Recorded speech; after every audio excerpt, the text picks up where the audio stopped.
we, having thy fear always before our eyes, and laying aside all private interests, prejudices, and partial affections, the result of all our counsels may be to the glory of thy blessed name, the maintenance of true religion and justice, the safety, honor, and happiness of the king, the public weal, peace and tranquility of the island, and the uniting and knitting together of the hearts of all persons and estates within the same, in true Christian love and charity, one towards another, through Jesus Christ our Lord. Amen.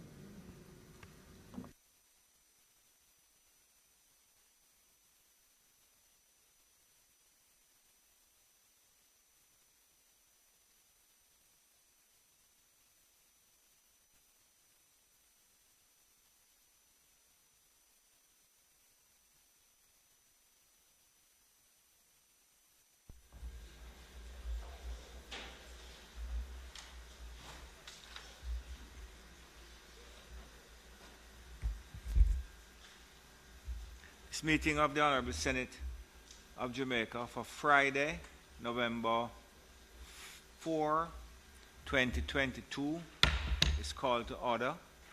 And before we begin the business of the day, members would have no doubt noted the presence of a number of young Jamaican leaders with us this morning, as well as them being accompanied by Mr. Roger Mitchell, who is the Caribbean head of the International Republican Institute.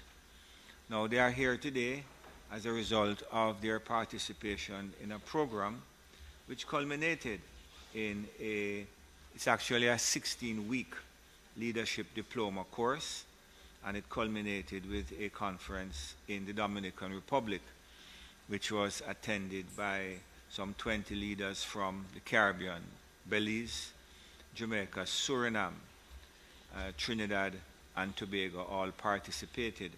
And indeed, our own Senator Natalie Rodriguez Campbell participated in the program in the Dominican Republic. I must say, if I am permitted to say so, that I was extremely impressed with the intellectual capacity, dedication, and motivation of the young Jamaicans who I met this morning. So I am particularly happy to welcome you to the Parliament this morning and hope that you enjoy your stay with us. So welcome.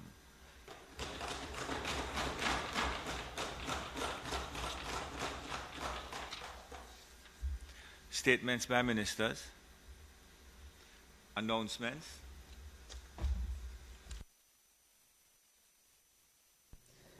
Yes.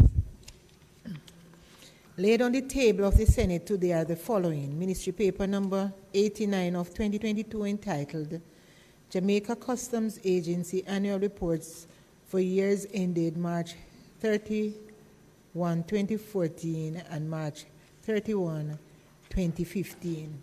Ministry Paper number 90 of 2022 entitled the Jamaica Planning Institute, entitled the Planning Institute of Jamaica Annual Report for the financial year ended December 31, 2022. Ministry Paper number 91 of 2022 and resolution entitled Government Guarantee of Loan in the amount of $1,401,100,000 from the First Caribbean International Bank, Jamaica Limited, to the National Water Commission, as well as the list of government guaranteed loans as at September 30, 2022, and annual report and audited financial statement of the Jamaica Bauxite Institute Limited for the financial year 2017-2018. Thank you, Madam Clerk. Bills brought from the Honourable House of Representatives. The following is a message from the Speaker of the House of Representatives. To the Honourable Senate, I have the honour to advise the Honourable Senate that on the first day of November 2022, a bill entitled An Act to Validate and Confirm the Acts of the National Irrigation Commission Limited, done in good faith by persons acting on behalf of the National Irrigation Commission Limited, its agents and its officers against liability for actions done in good faith and for connected matters, was passed in the House of Representatives. Signed, Marisa Dalrympe Philibert, CD, MP, Speaker of the House of Representatives. Mr. President, I signify my willingness to take charge of the bill. Thank you, Minister. A bill shortly entitled the Irrigation, Validation and Indemnity Act 2022, read a first time. Mr. President, I beg to give notice of second reading of the bill. Thank you very much, Minister. Petitions, papers, reports from committees, notices of motions given orally. Question. Mr. President, I beg to give notice that at the next meeting of the Senate, I will move the following motion.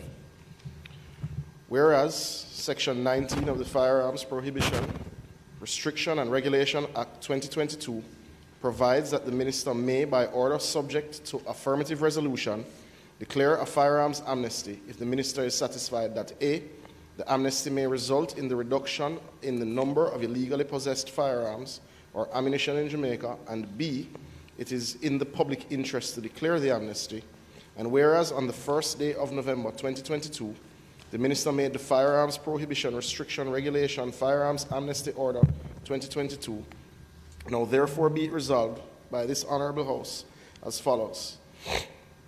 This resolution may be cited as the Firearms Prohibition, Restriction and Regulation Firearms Amnesty Order 2022 Resolution. 2. The Firearms Prohibition, Restriction and Regulation Firearms Amnesty Order 2022 is hereby affirmed.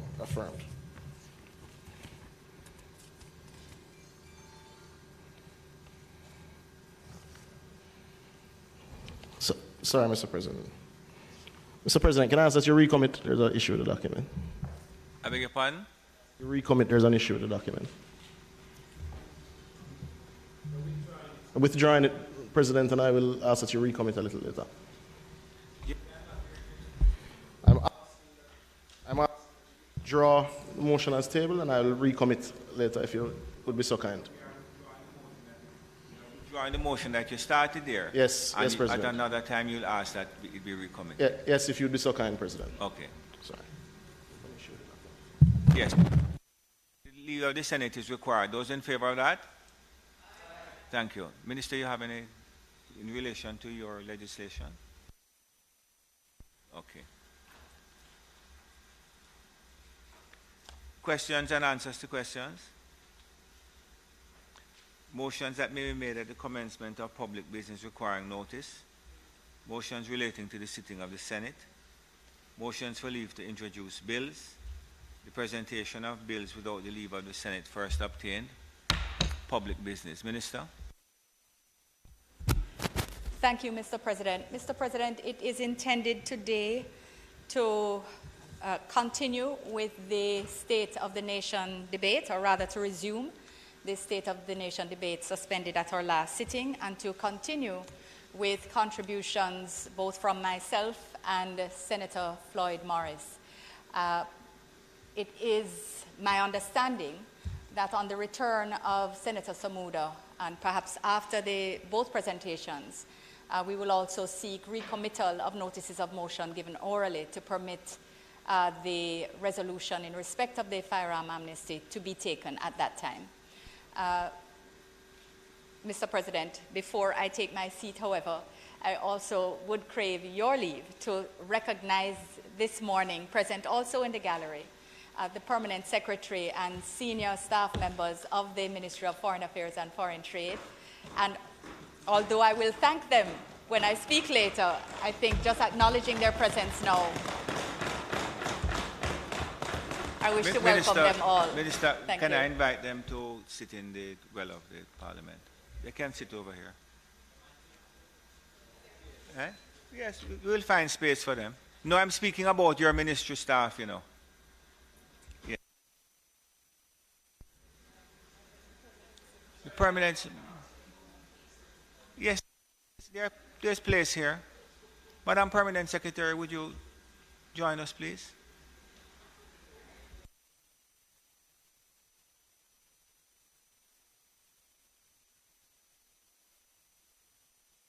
It's the Ministry of Foreign Affairs staff who are coming down. Would you can join us, please?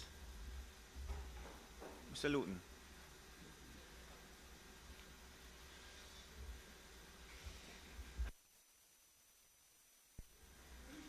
Senator Morris, I think that Senator Morris? When you're ready, you can begin, sir. For that, Senator Brown? Yeah, Senator Morris, I'm going to wait until the Ministry of Foreign Affairs staff come down.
You know they have been giving trouble. It's not working. It's okay. Yeah, good. Yeah, man, we're good now. We're good? We're good, guys? Hmm? Here and everything? Yeah, man. Alright. So when I'm ready, you know. They're ready?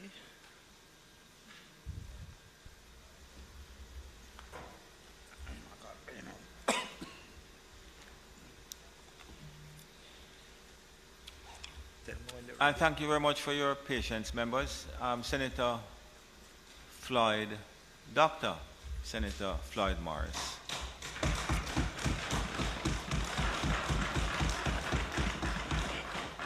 Thank you very much, Mr. President, and I want to also add my quote of welcome to the members in the gallery and the senior staff from the Ministry of Foreign Affairs and Foreign Trade. And I want to start off my presentation, Mr. President, by acknowledging, the goodness of God and His continued blessings on me as an individual and the way how He has guided my life to the point where I am standing here in this honorable chamber. I also, Mr. President, would like to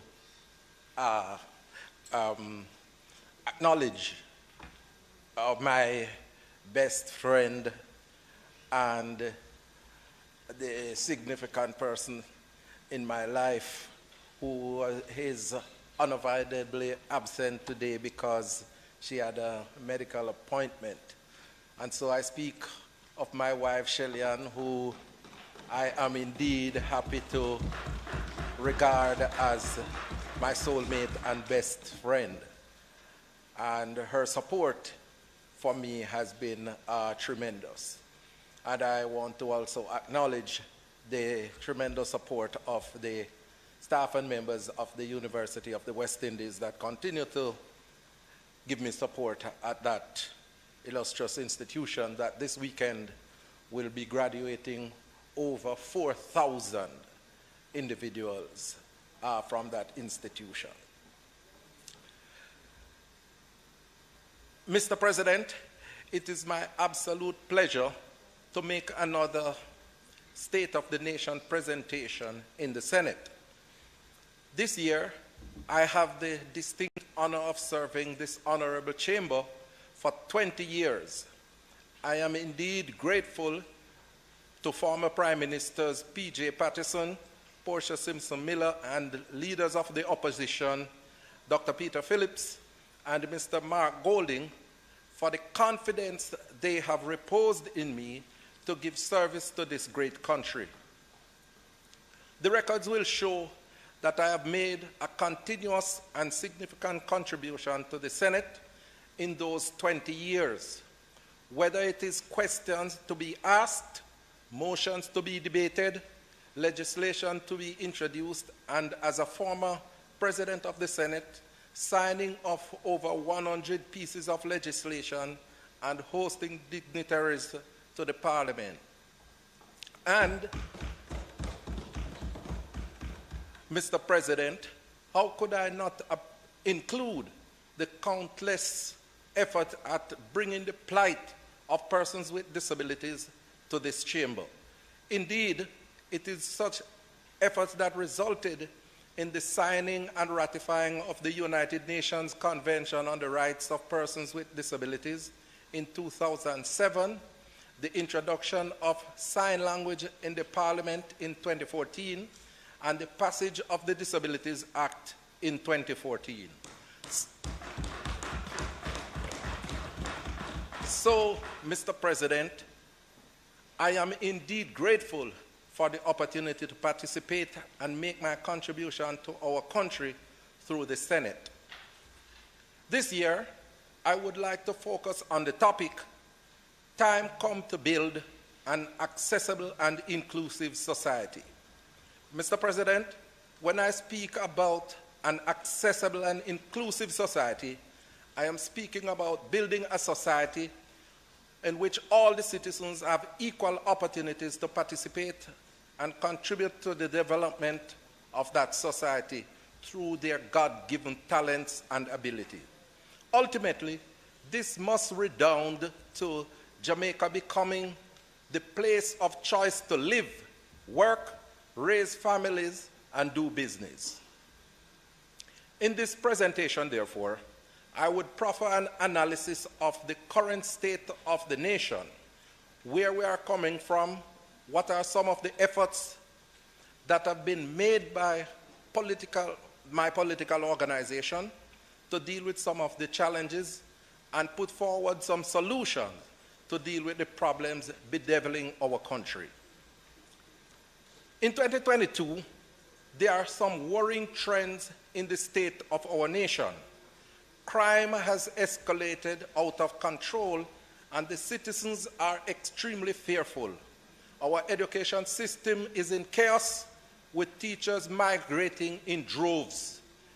Indiscipline permeates every sector of the society, and sometimes we wonder if we are living in a banana republic. Corruption is on the increase, with over 50% of the citizens saying that the government is corrupt, the highest rating ever given of any political administration on this issue in modern polling data.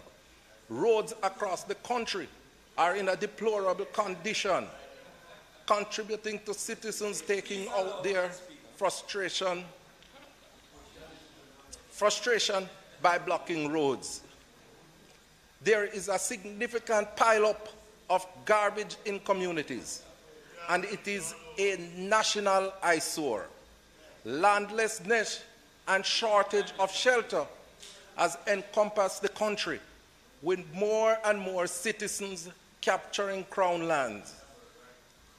Mr. President, considering my current portfolio responsibilities as the opposition spokesman on housing and sustainable living, I would want to zero in on the latter situation.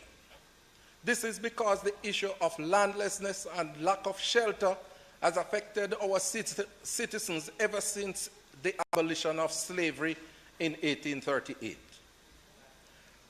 When slavery was abolished in Jamaica in 1838, the freed men and women were released from the plantation without any form of compensation. Worst of all, they were never compensated for the years of forced labor and brutal exploitation. Instead, some of these freed men and women were forced to capture crown lands, or churches aided them to live and work in what is regarded as free villages. The situation for the owners of plantation was totally different. The government of Britain instead compensated the plantation owners for the losses they would have suffered from the abolition of slavery. In fact, Mr. President, the government of Britain took a loan of £20 million to compensate all the plantation owners in the British Commonwealth that suffered losses because of the abolition of slavery. The government of Britain finally paid off this debt in 2018. This is 180 years after slavery was abolished. The freed men and women were thus forced to live in deplorable conditions in the post-slavery era. In fact, the situation of landlessness, lack of shelter, low wages, and poverty contributed to the Morant Bay Rebellion in 1864. Paul Bogle, now one of our celebrated national heroes, was forced to march from St. Thomas to Spanish Town to demand better living conditions for the black masses. A march that ultimately led to his death as he was hanged by the then governor. Yet, this uprising never brought any sustainable improvement in the situation of the black masses and the country in general. By 1938, the country was at another boiling point. Workers on the plantation engaged in another massive national uprising against the depressing and oppressive living and working conditions of workers across the country. From Frome in Westmoreland to Yallas in St. Thomas, and from Vere in Clarendon to Frontier in St. Mary, workers revolted against the government as they demanded improvements in their working and living conditions. Indeed, This was to usher in a modern political and labor movement which saw the formation of trade unions and political parties.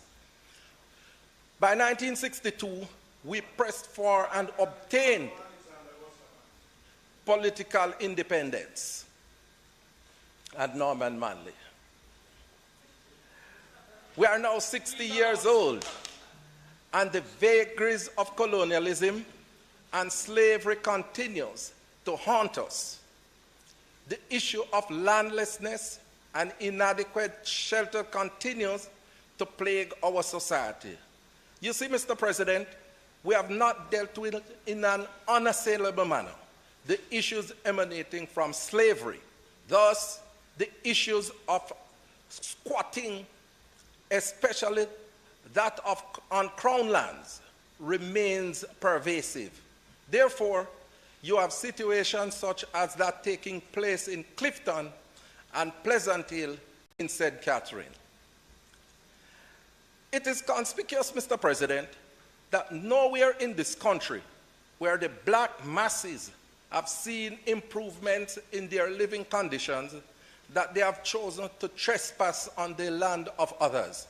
Nowhere in this country where the black masses have seen improvements in their economic conditions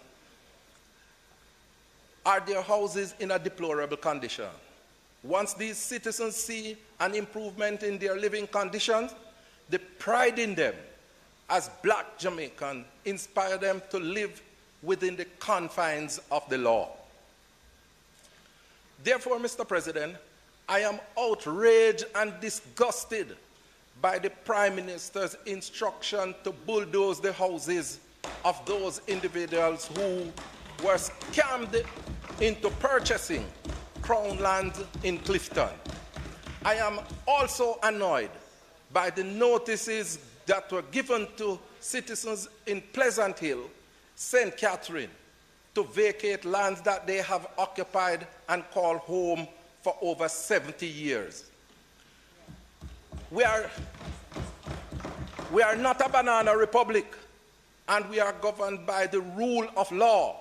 If individuals capture and build on government lands, there is a process that must be followed to reclaim the land. This involves an investigatory process and a mechanism to catch the criminals who are involved. The Charter of Fundamental Rights and Freedoms 2011, Section 3H and R, gives every citizen the following rights: the right to equitable and humane treatment, and the right to due process as provided in Section 16.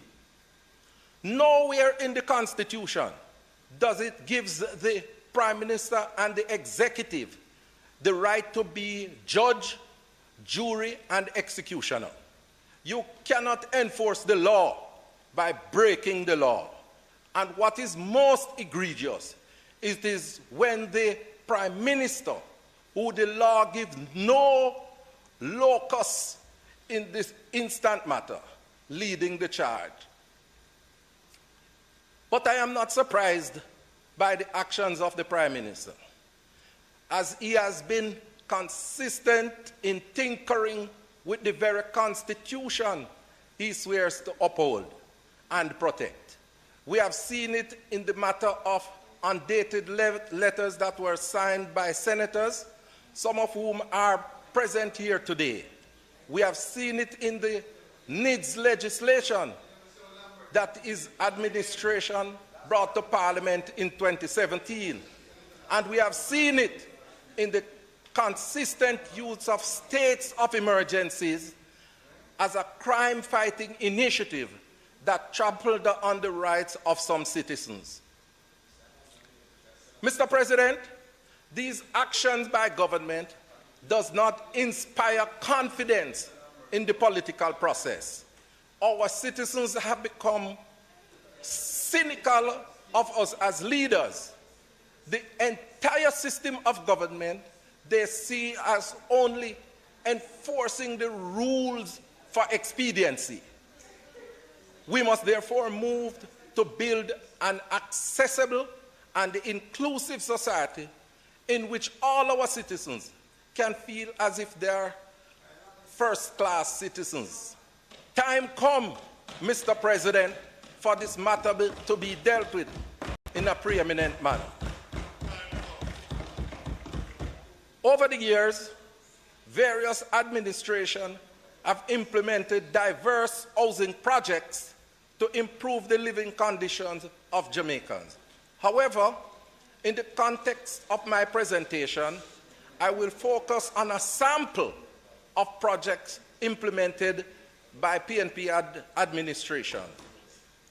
Let us never forget that it was the Right Excellent Norman Manley in the 1950s that introduced the first set of housing schemes in the island. Mona, Hope Pastures, and Harbour View are among these seminal achievements. Thousands of Jamaicans own their homes through this housing initiative. Indeed, these housing developments triggered the establishment of a new middle class in Jamaica. Then in the 1970s, the venerable and indefatigable Most Honourable Michael Manley triggered the housing transformation in Jamaica. This was led by the creation of the National Housing Trust in 1976. Between 1976 and 1980 alone, over 40,000 housing units were delivered to Jamaicans. The era of the thatch houses and the wattle and daub was coming to an end, thanks to the visionary housing policies of Michael Manley.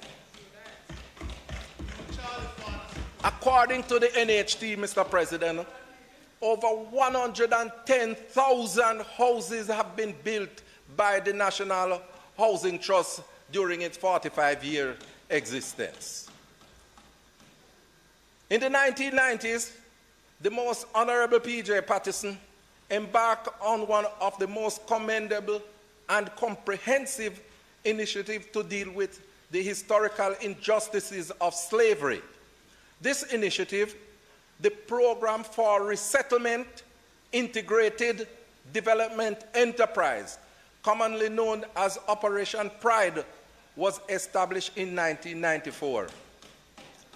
Some of the objectives of the program included the resolution of a shelter needs of most low-income Jamaicans through the establishment, newly planned settlements, and the upgrading of existing settlements, the improvement of environmental and public health conditions in settlements throughout the country, and the mobilization of resources in the informal sector towards their own improvement, employment creation, and national development.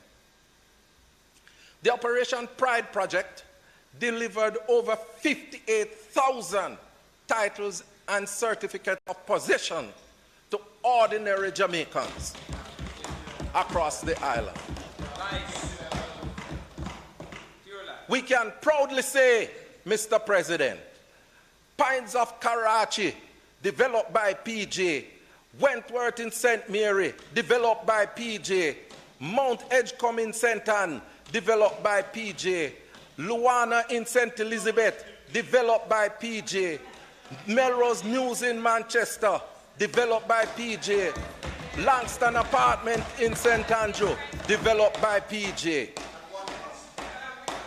Mr. President, we make absolute no apologies about the Operation Pride,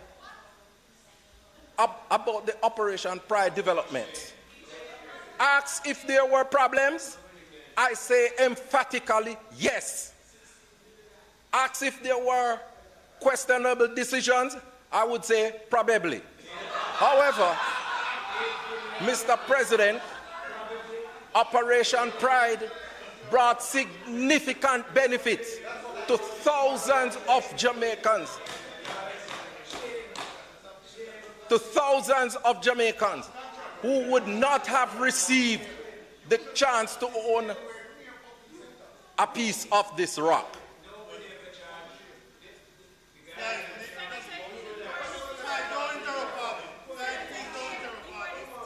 Mr. President, I'm asking for protection, sir. For the Speaker.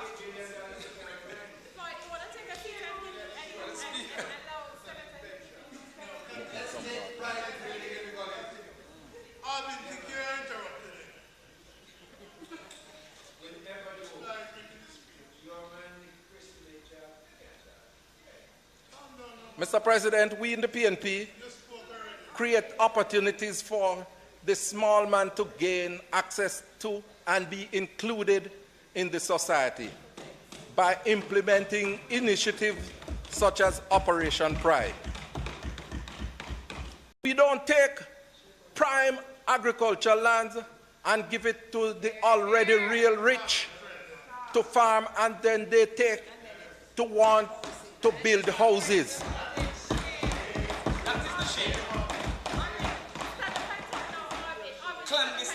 We don't take agricultural land and give to the rich and bulldoze the small man house. No, we don't.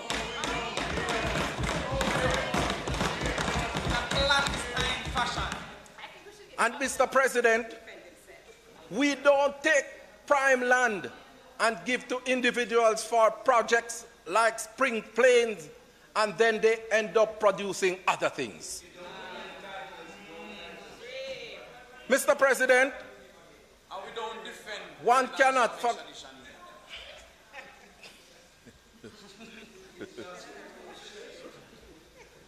Mr. President, one cannot forget that the Portia Simpson Miller-led administration also executed housing initiatives for the poor and marginalized. We cannot forget that it was this iconic leader that built hundreds of houses for sugar workers, taking them out of barracks, which is a disturbing reminder of the vestiges of slavery. And the Jamaica Emergency Employment Program, JEEP, also brought houses to poor and marginalized individuals across Jamaica.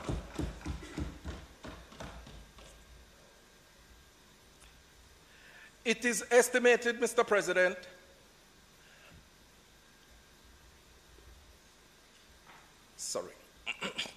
it is estimated, Mr. President, that to adequately deal with the housing needs of our country, we must produce over 20,000 units annually.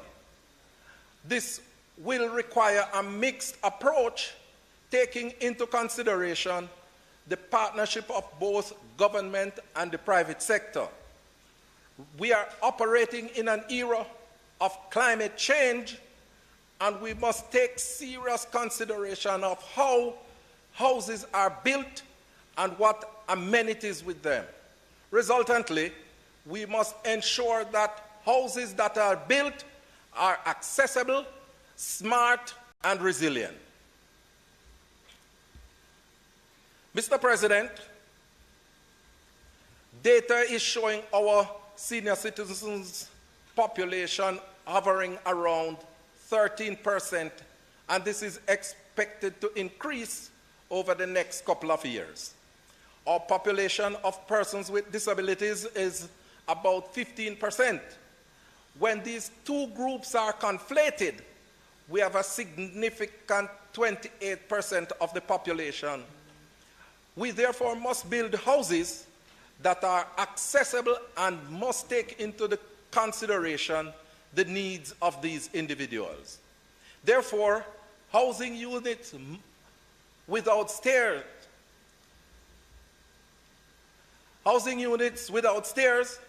accessible toilets, wash basins, and bathrooms with grab rails are preeminent for these individuals to have sustainable living.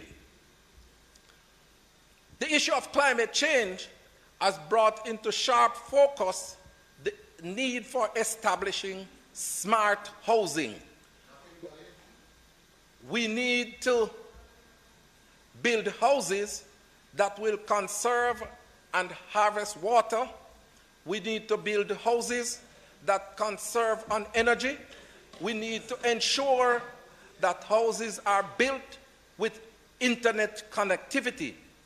There is no way that modern houses should be built without these facilities if we want our people to enjoy sustainable living. Climate change has brought into luminous focus the need for us to build resilient houses.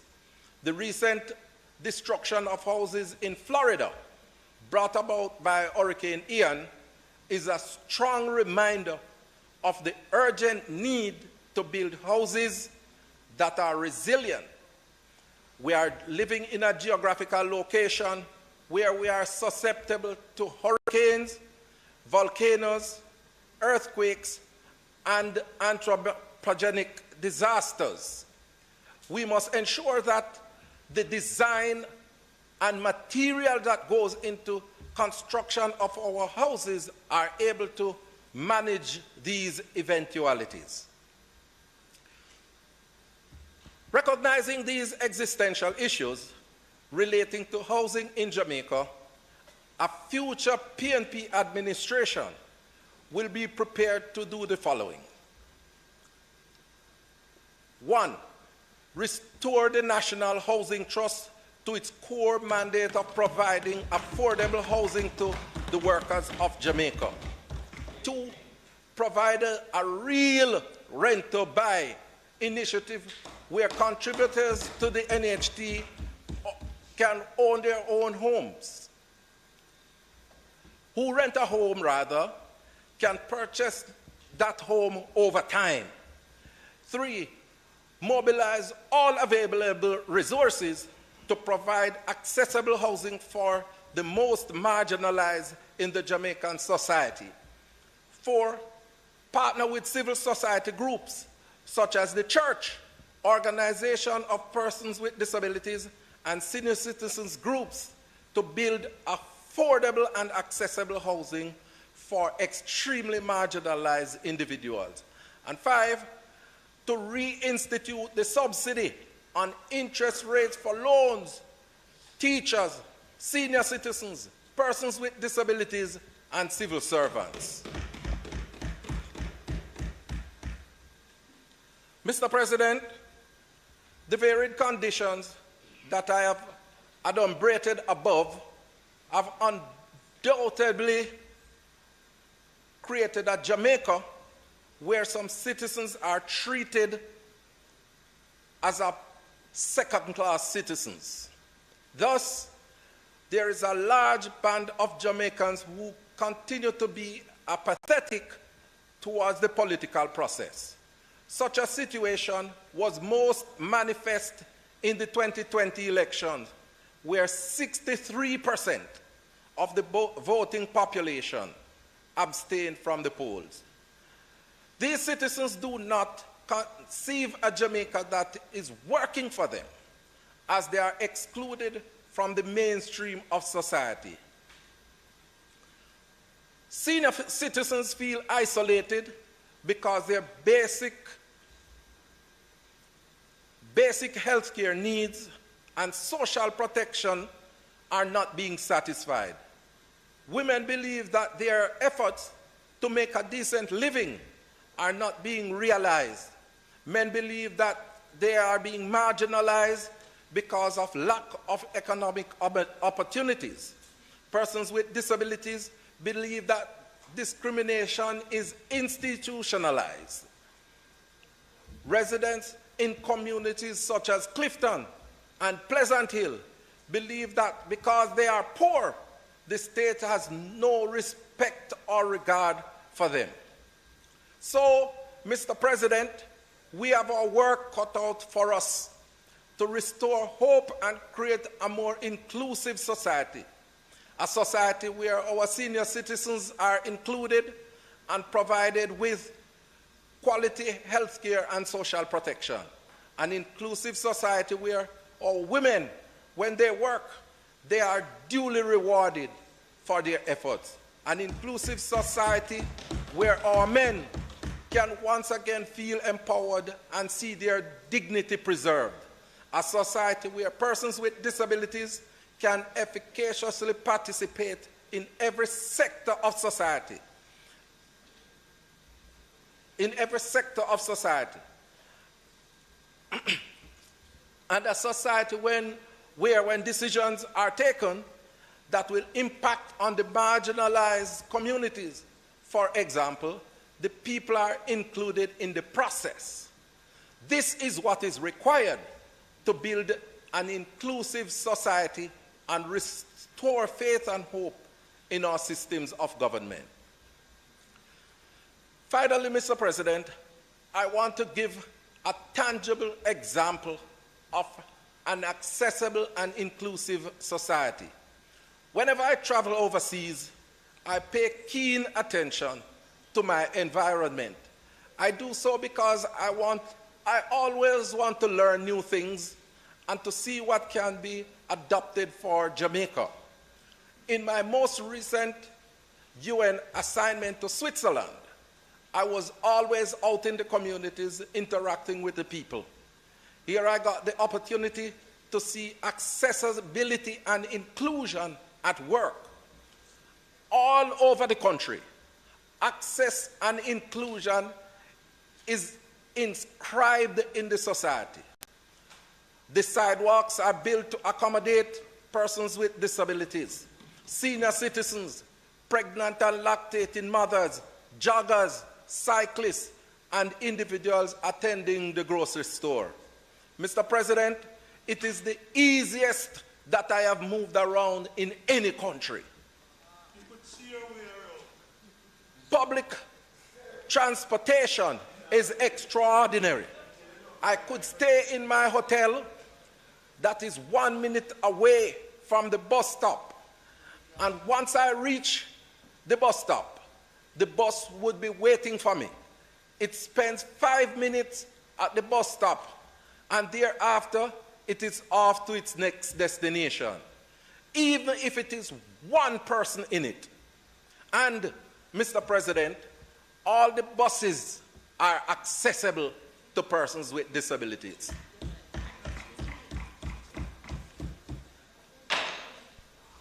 Minister? No, man, I'm not sitting. Mr. President, the Speaker's time having expired, might it be extended to allow him to complete his presentation? Thank you very much. Members will have heard the question. Those in favor? Again, Senator Morris, continue, please. Thank you. Thank you, Mr. President, and thank you, Minister.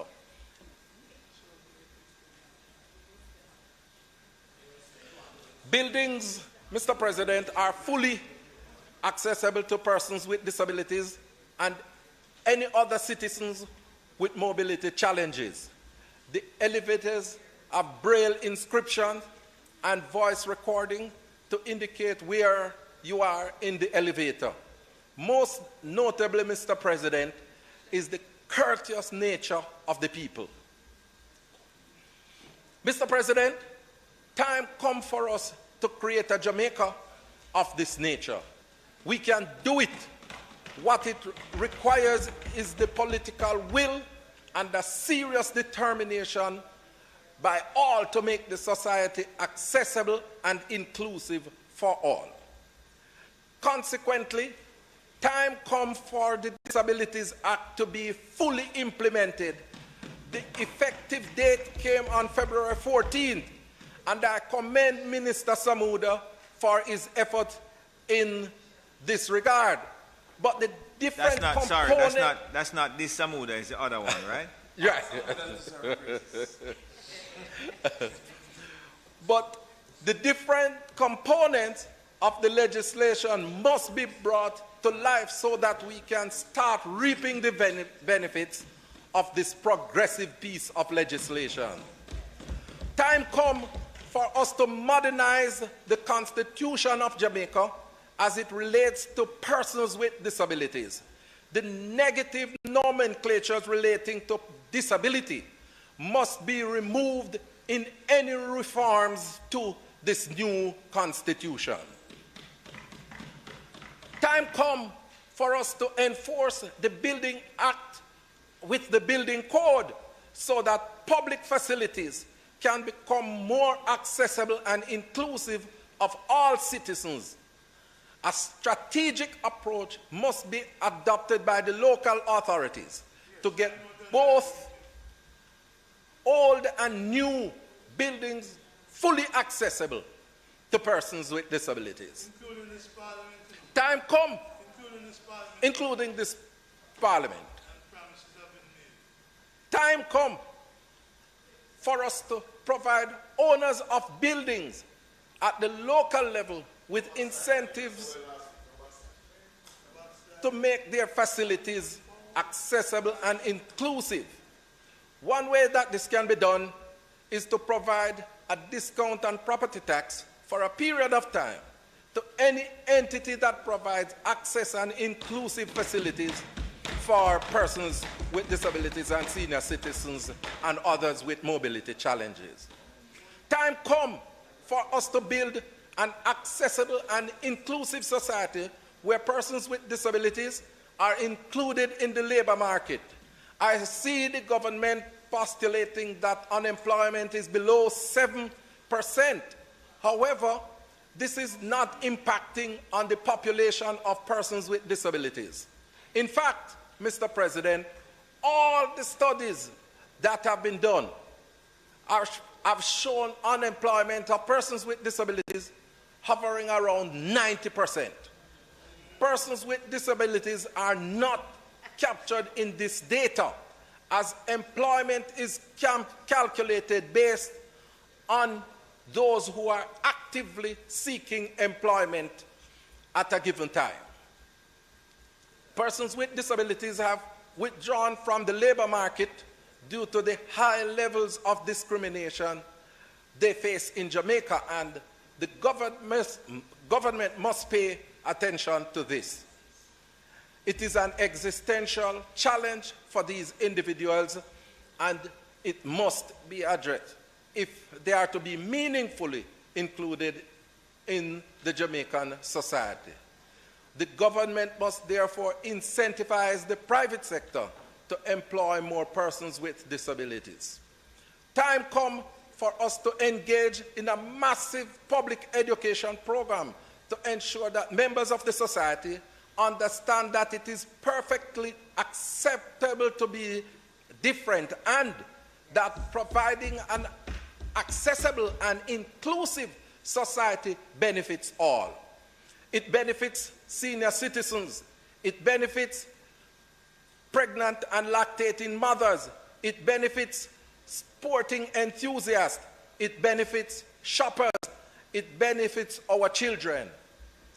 Let us all work together to build an accessible and inclusive Jamaica, one in which we are all able to live, work, raise our families, and do business. Time come. I thank you, Mr. President.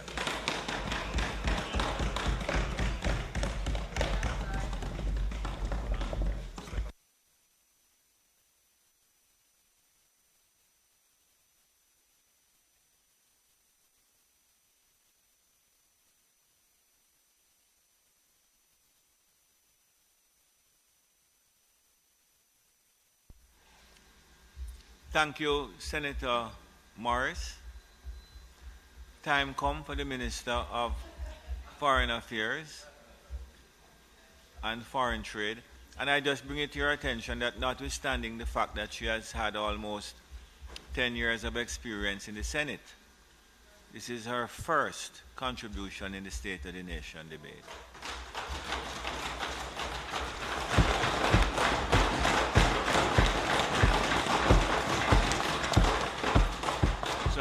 So I thank Senator Dr. Floyd Morris and recognize Minister Johnson Smith. Thank you, Mr. President. Thank you very much. And I too wish to start this morning by giving thanks to God for good health and strength, and indeed the honor of standing here today to make this contribution to the State of the Nation debate.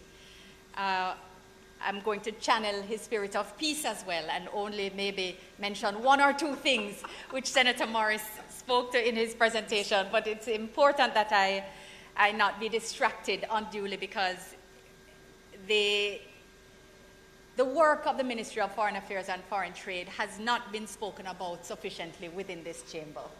And I am hoping today to even give just the smallest insight into the volume and scope of what it is that we do. And I couldn't do that if I were to answer all of the things which I might instinctively seek to do. I want to also, Mr. President, say how immensely grateful I am for the unwavering support of my husband, Jason, and my wider family, whose encouragement gives me the drive to serve, as well as my office family and team, who protect, administer, and enable me in my duties every day. Mr. President, I express my appreciation to Prime Minister the Most Honourable Andrew Holness for his continued confidence in my performance as a member of this Honourable Senate, in which I will have served for 13 years next month. 13 years. And for his continued confidence in my stewardship of the Ministry of Foreign Affairs and Foreign Trade, which I'm privileged to have served for now almost 7. I want to express also, Mr. President, my deepest appreciation for the support of my Senate colleagues, my cabinet, and indeed my wider parliamentary colleagues. I am proud to serve beside a dedicated team such as yourselves, who only ever want the best for Jamaica.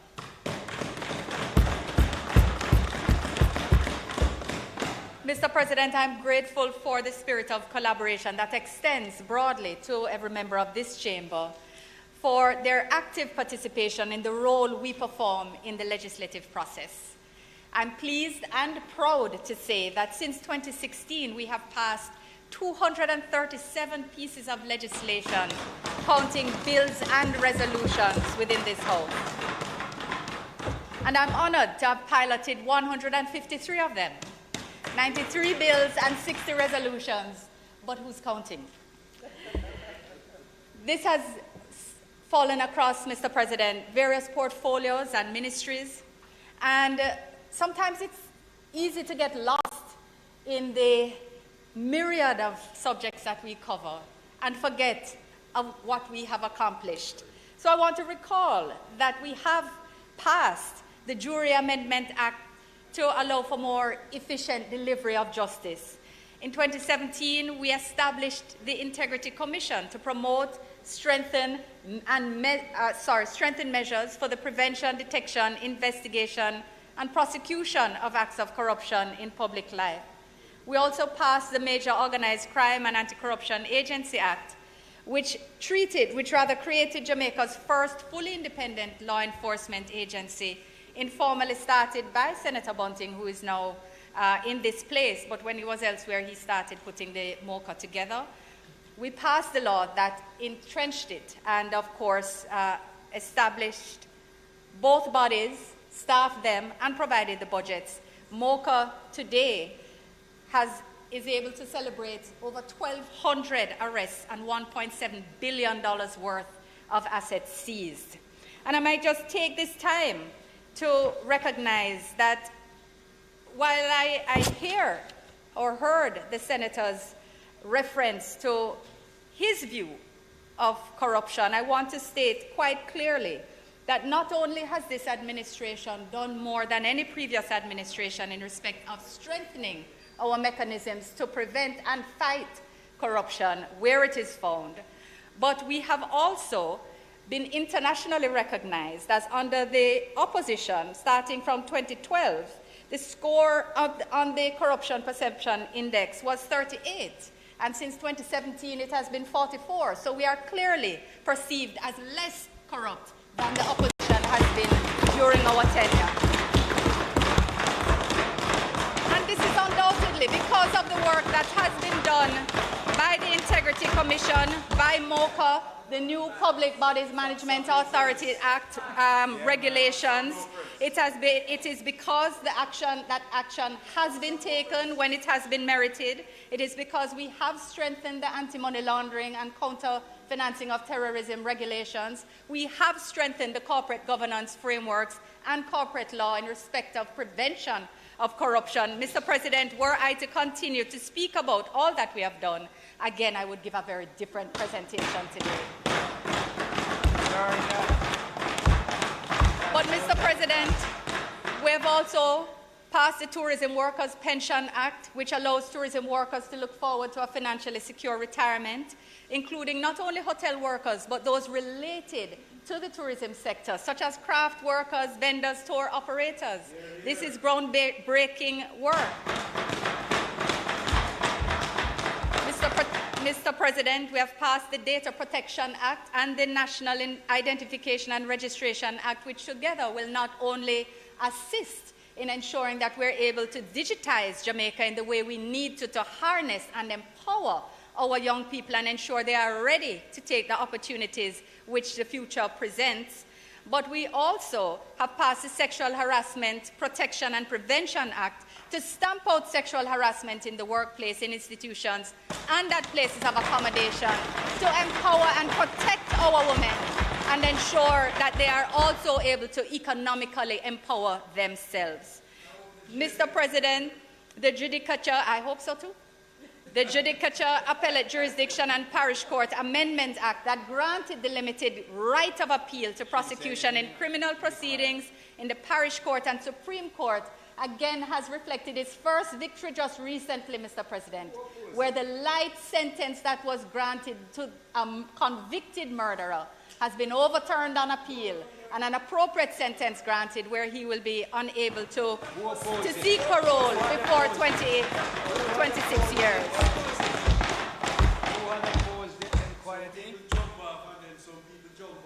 Mr. President, again, I could give a very different presentation, but it is not my intention today. We have passed the Bank of Jamaica Amendment Act to authorize the BOJ to issue central bank digital currency as legal tender locally. The rollout of JAMDEX forms just a part of our approach to modernizing and digitizing our economy, and we look forward to the continued work in that regard. We passed the Road Traffic Amendment Act, the Road Traffic Amendment Act, the Road Traffic Regulations, and the Transport Authority Amendment Act, all of which together, as we anticipate they're coming into full effect, should bring law, order, and discipline to our roads.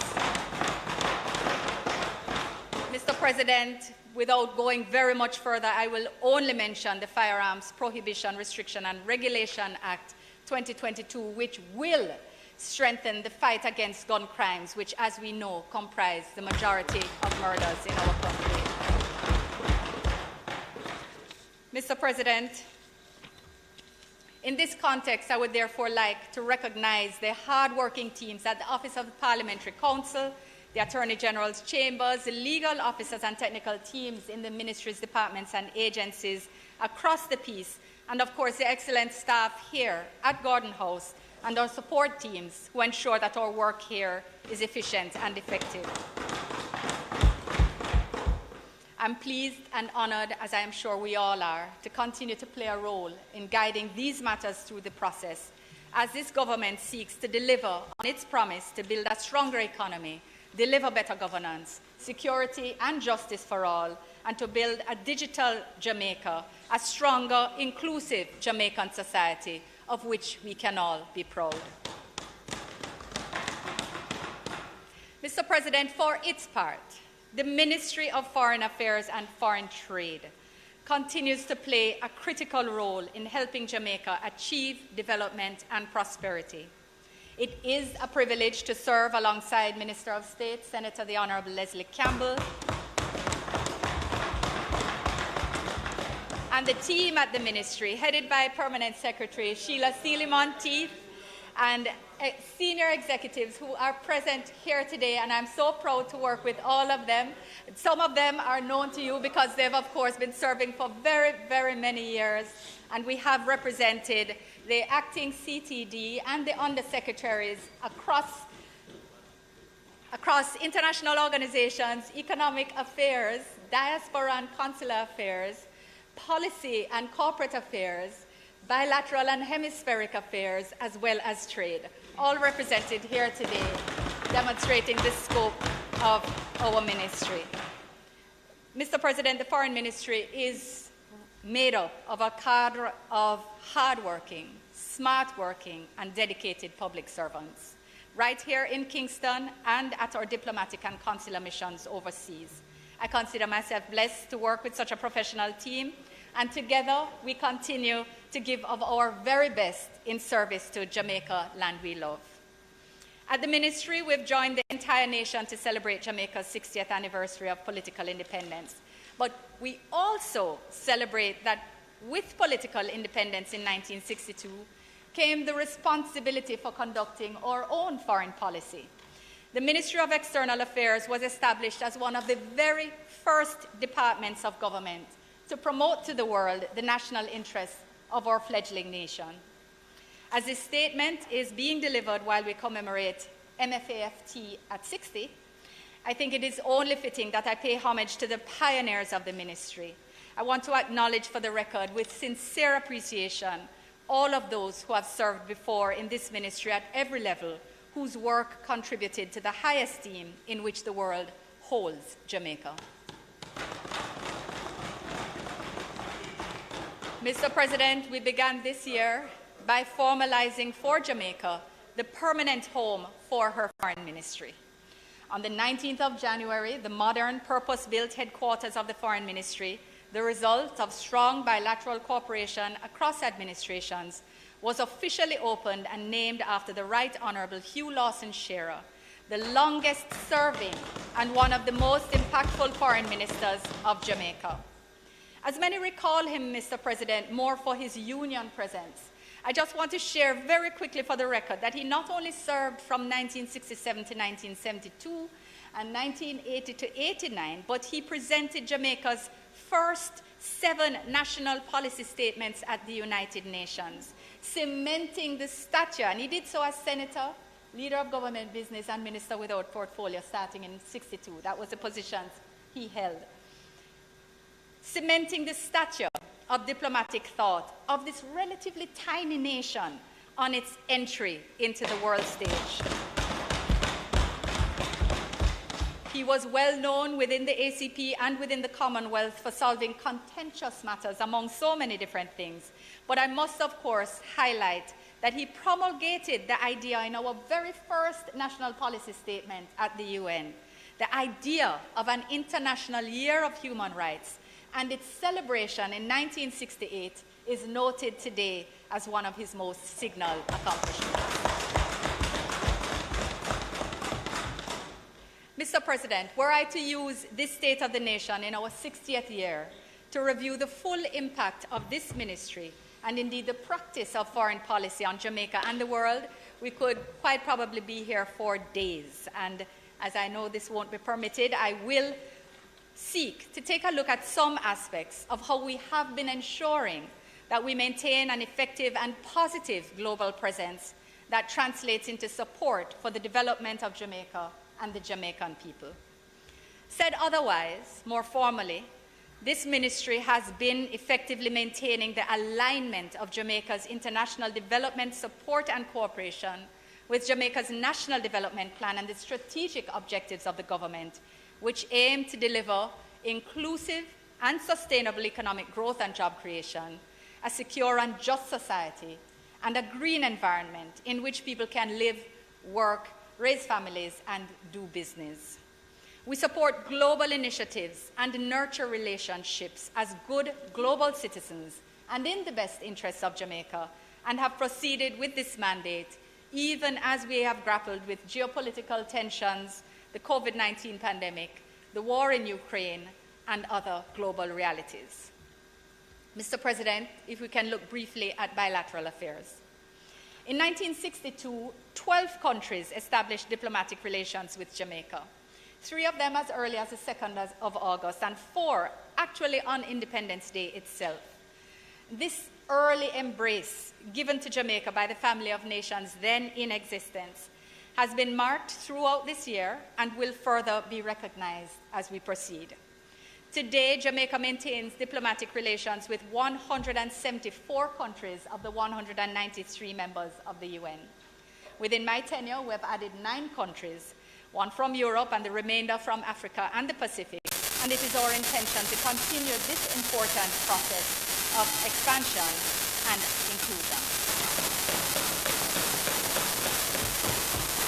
Then, as now, Mr. President, our bilateral partners have facilitated invaluable assistance for Jamaica in many respects. The conduct of bilateral diplomacy has extended far beyond traditional partners, and the strength of our bilateral relations is evident in the significant levels of assistance we continue to receive in the areas of citizen security and justice, energy, disaster management, agriculture, transportation, human capacity building across the spectrum, among many other areas.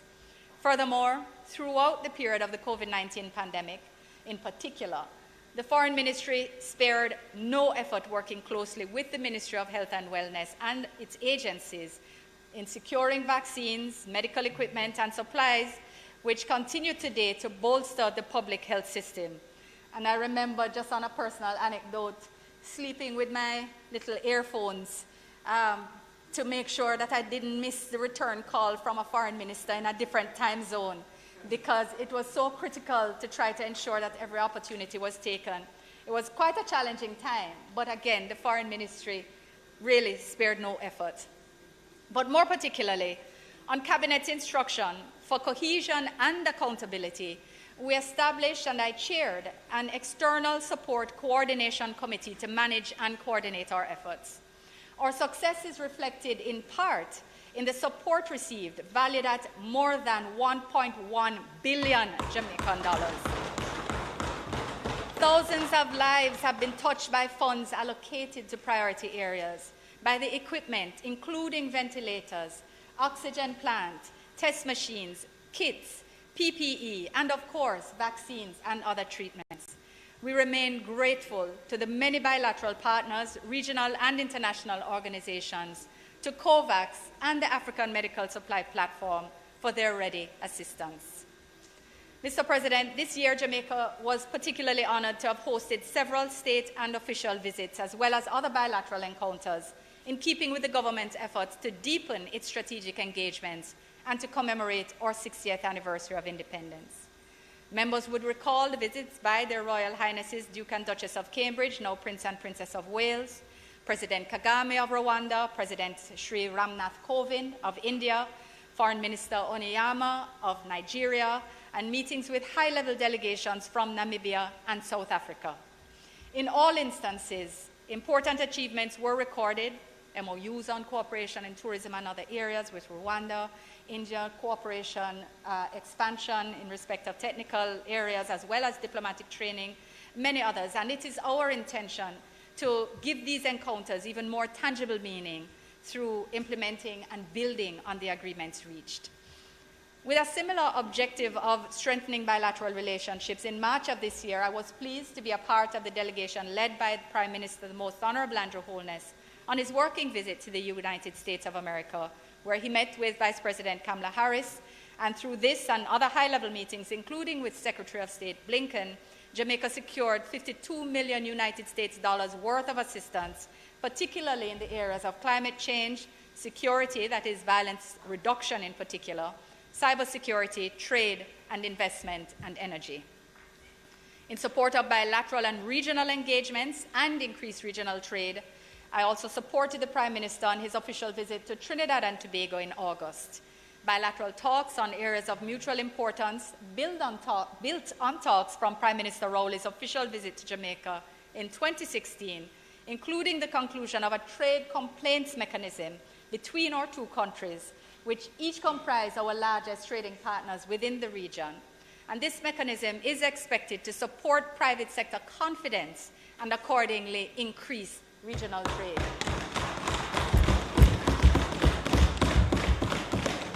Our ongoing efforts within the ministry to further the reach of our diplomatic engagement resulted in more than 65 high-level meetings during the past year alone, more than one-half of which took place within the Commonwealth Secretary General campaign and will yield positive benefits for some time to come.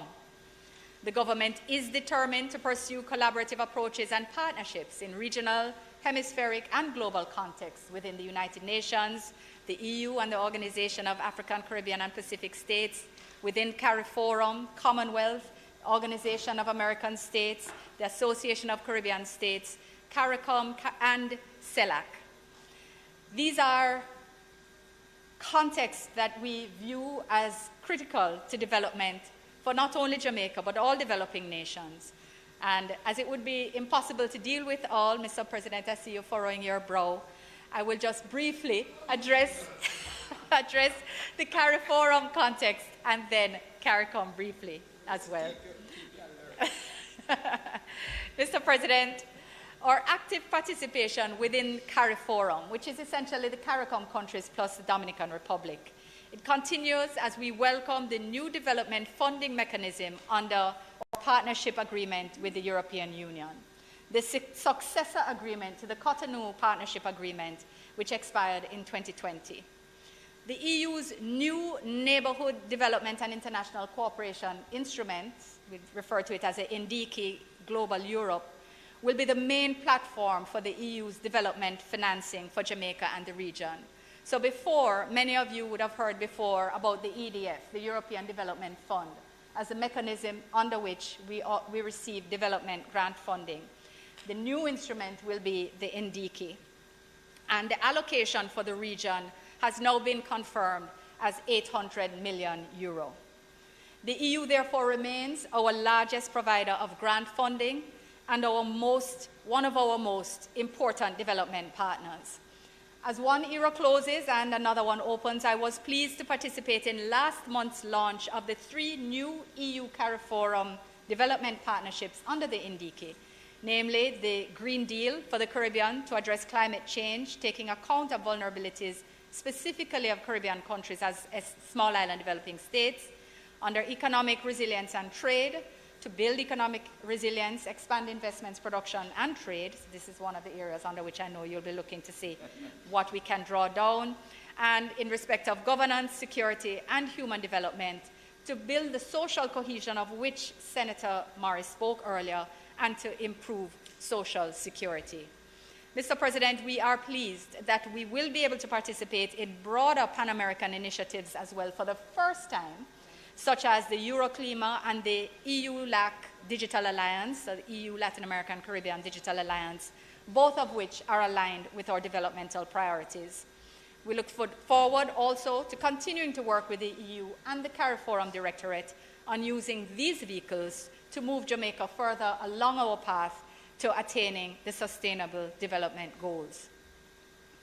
Mr. President, again, even closer to home, Jamaica continues to play an integral role in CARICOM. During this year, we have made commendable strides to advance areas that required priority attention, including efforts to fulfill and fast-track certain obligations under the CSME regime. The long outstanding review of the Secretariat and other regional institutions, of which Jamaica has been a strong proponent and a participant in securing support, as well as progress in implementing a results-based management system across the region, again on which Jamaica has played a lead role, these continue. Work continues on the implementation of the CSME, and this House would be pleased to note in particular that at the 43rd regular meeting in July, the Conference of Heads agreed on the definitions and qualifications for domestic workers, agricultural workers, and private security officers, which were previously approved categories, if you recall, from 2018 when we held the chair of CARICOM. These were previously approved categories of skilled nationals and for which Jamaica had been lobbying for formal adoption in the interest of providing greater opportunities for our people. This decision will require member states, including Jamaica, to amend respective national laws. In this regard, after consultations with the Ministries of Labour and Social Security, Agriculture and Fisheries, and National Security, the Ministry of Foreign Affairs and Foreign Trade has included as a new priority item on the legislative agenda for next year the tabling of amendments to the Caribbean Community Freedom of Movement of Skilled Persons Act to give effect to the head's decision.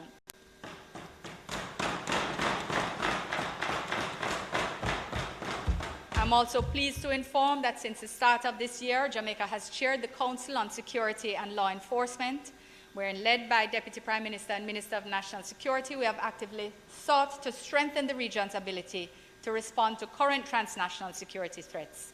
Also regarding chairmanships, last year Jamaica chaired the Council on Trade and Economic Development through me, and next year we will again take the chair of the Council of Foreign Ministers.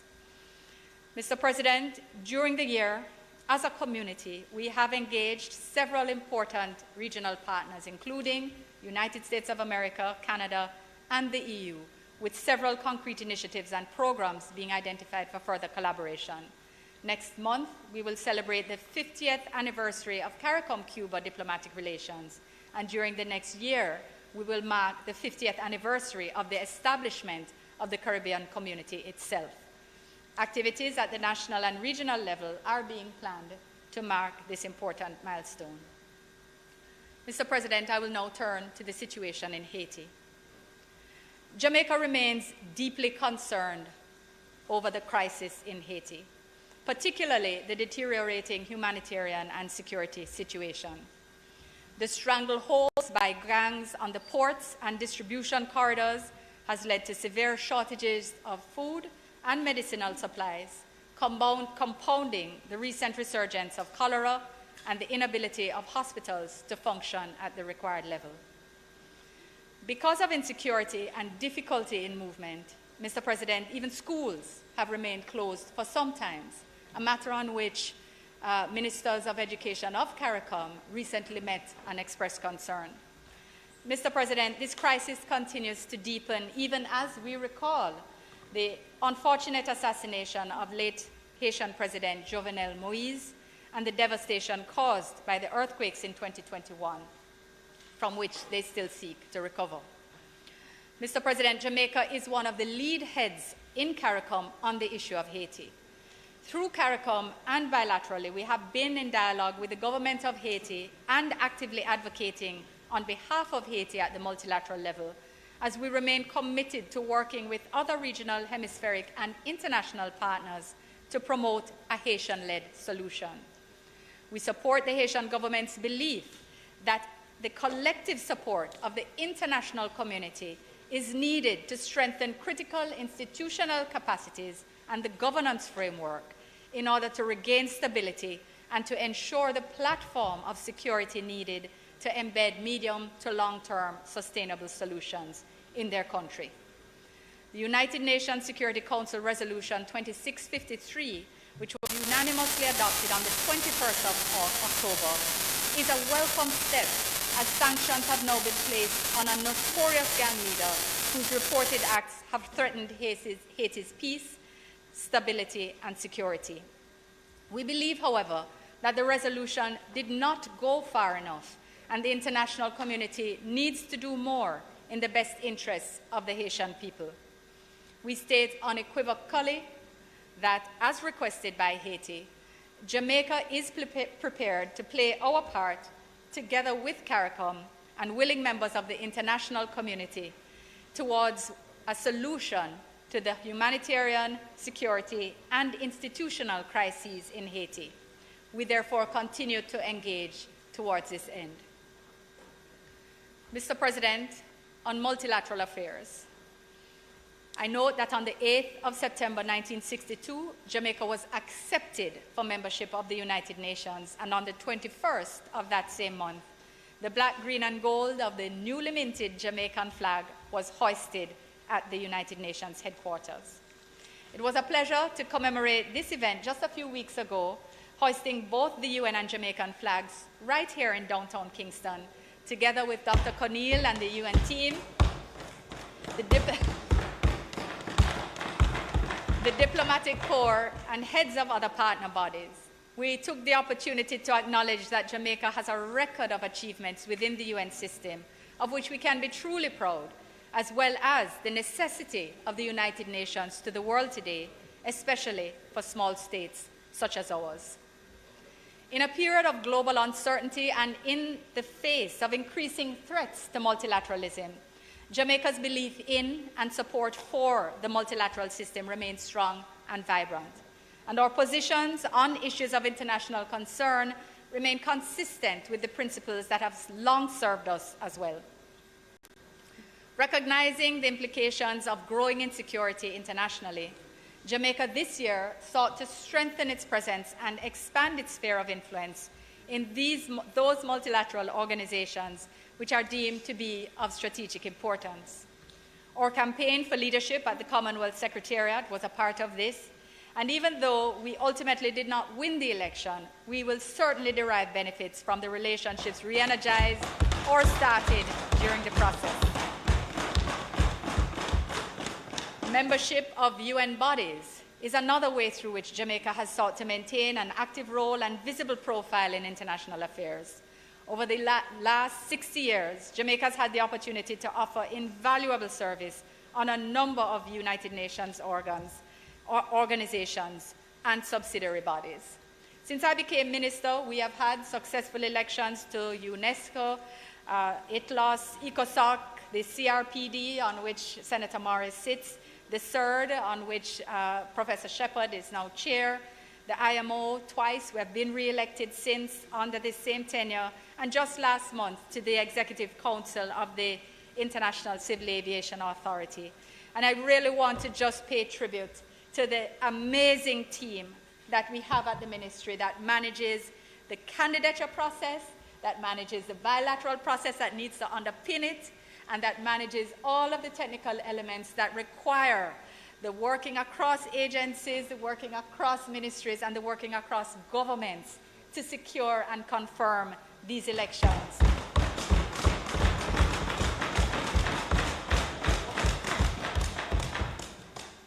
I know Senator Morris has experienced it personally. He's been at the table with them even through COVID, where virtual engagements were used. But I know that he has testified to their capacity and their incredible drive and passion. And I know he joins me in expressing appreciation to the team members in that regard. Mr. President, as the United Nations is at the very center of multilateralism, this year's General Assembly carried special significance. Jamaica's policy statement in the general debate, delivered by Prime Minister Holness, advocated for and sought to raise a profile of issues of concern, including on the matter of trade in small arms and light weapons. Jamaica's further proposal for the official designation of February 17th annually as the Global Tourism Resilience Day is emblematic as we emerge from the pandemic of the evolution of matters which occupy Jamaica's developmental interests. It's also demonstrative of the vision and courage which we continue to display in the conduct of global affairs, as was done in 1962 when Jamaica's Hugh Shearer proposed the observance of the International Year of Human Rights, which I spoke to earlier.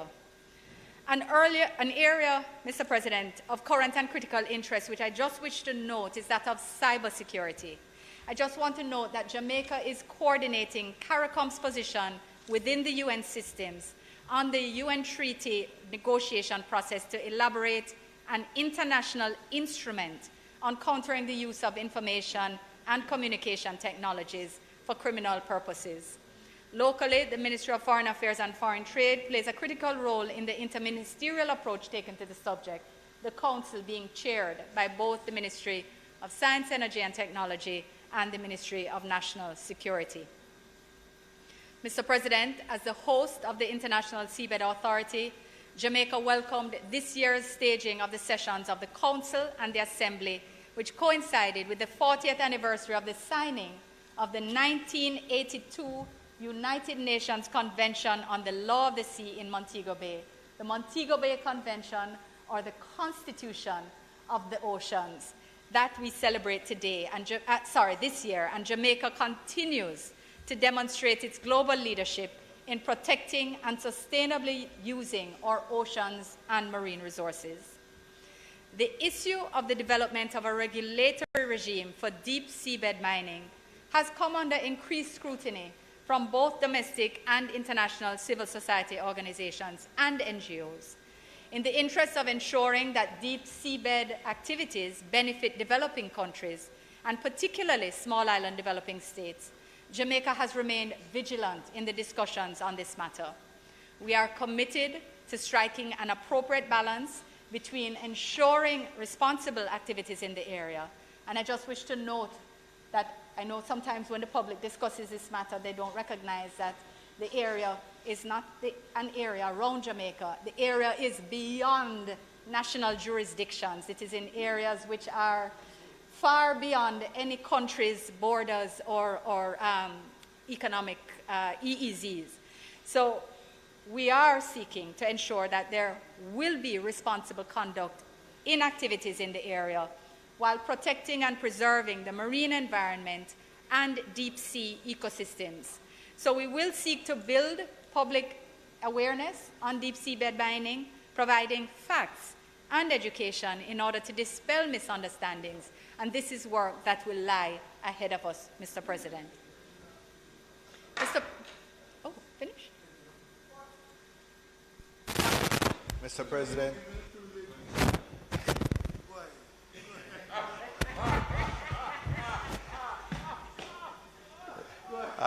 I should have given the privilege to Senator Brown, who would have been more fulsome. But Mr. President, the Senator's time for speaking having expired, I would ask that the Senate extend her time for speaking sufficient to complete her presentation. Thank you very much, Senator Bond. Members would have heard the question. Those in favor? Minister. Thank you, Senator. On the matter of consular affairs, Mr. President, derived from, and I don't know if anybody has a sense of, I certainly, as I go through these things, I always am struck at the breadth of the work of this ministry, and I know my team is feeling like, yes, we are here. But we move to consular affairs, derived from the Vienna Convention. Recognize that you have been given sufficient time to complete, so you don't but have don't to, abuse. You don't have to, no, you don't have to rush. Take your time. I hear Senator Bunting's laugh sounds a little forced, though, Mr. President. Derived from the Vienna Convention on Consular Relations, to which Jamaica subscribes, attention to the needs and interests of our nationals has been, from inception, a priority mandate of the Foreign Ministry. The practice of consular diplomacy has, however, evolved and emerged as an extremely complex area and has had to become even more of a focal point of the Ministry's work. Assistance provided by the Ministry to nationals at home and abroad includes the facilitation of passport and citizenship documents, visa requests, welfare assistance for Jamaicans in distress, authentication of documents, the provision of no objection letters for Jamaicans who secure employment overseas, directing maintenance orders to authorities overseas, and even the facilitation of remote testimony for both the public and private bars at the chanceries of overseas missions. So there has been, not only has the scope expanded, but the number of requests in these and other areas has also grown exponentially as the diaspora's presence and the travel of our nationals has expanded, highlighting the need for our offices to operate in non-traditional activities. I'm extremely proud that, as promised, we have developed and completed a consular manual to support and clarify services and service delivery at our missions and across the consular network, as well as to manage the expectations and to facilitate nationals overseas. We've also expanded the consular network significantly so that we now have 95 honorary consuls in place. And we have actually also ensured that some who have sort of not only passed retirement, but been in the nonagenary realm that they have handed over to consuls who have been better able to deliver some of the services required of them. So we have strengthened the consular network to support the work of the standard diplomatic and consular missions.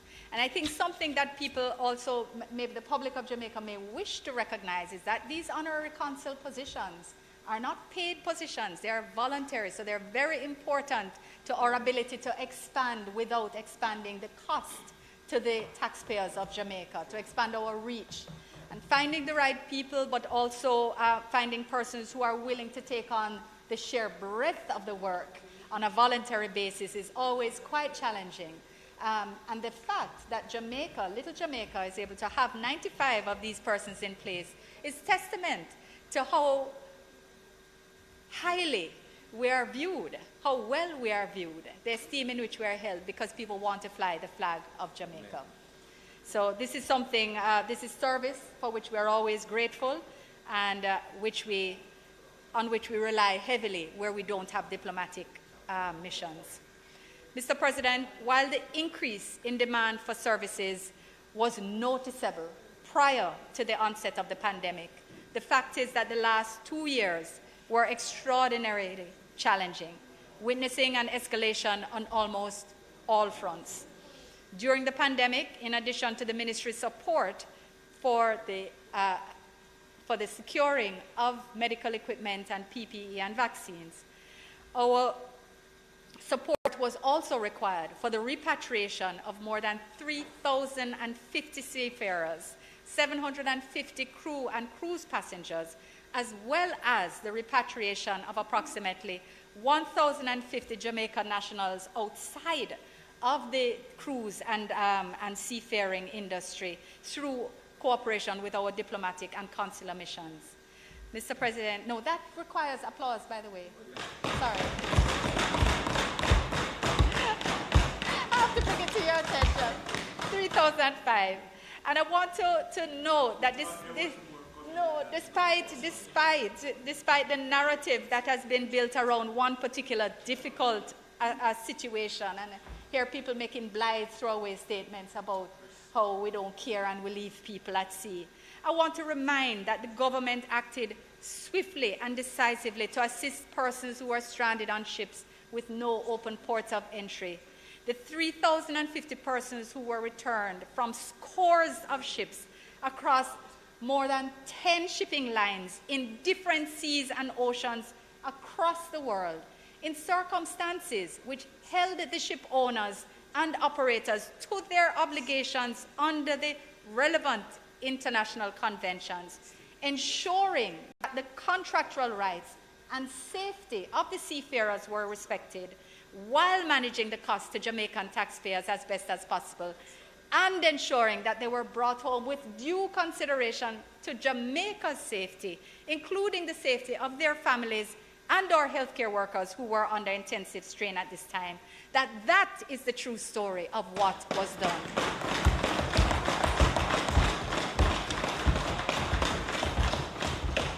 Importantly, and perhaps less well known, and something which is really quite respected within the international maritime community, is the fact that the government instituted measures to facilitate transit through Jamaica of other nationals for necessary crew changes, and in so doing, we once again demonstrated international leadership by becoming one of the only, if not the only in this region, to facilitate that type of transit during such a difficult time with the support of the JDF, ensuring the continuity of critical aspects of the shipping industry globally. Jamaica, once again, led, was not only caring, but strategic and deliberate in its actions.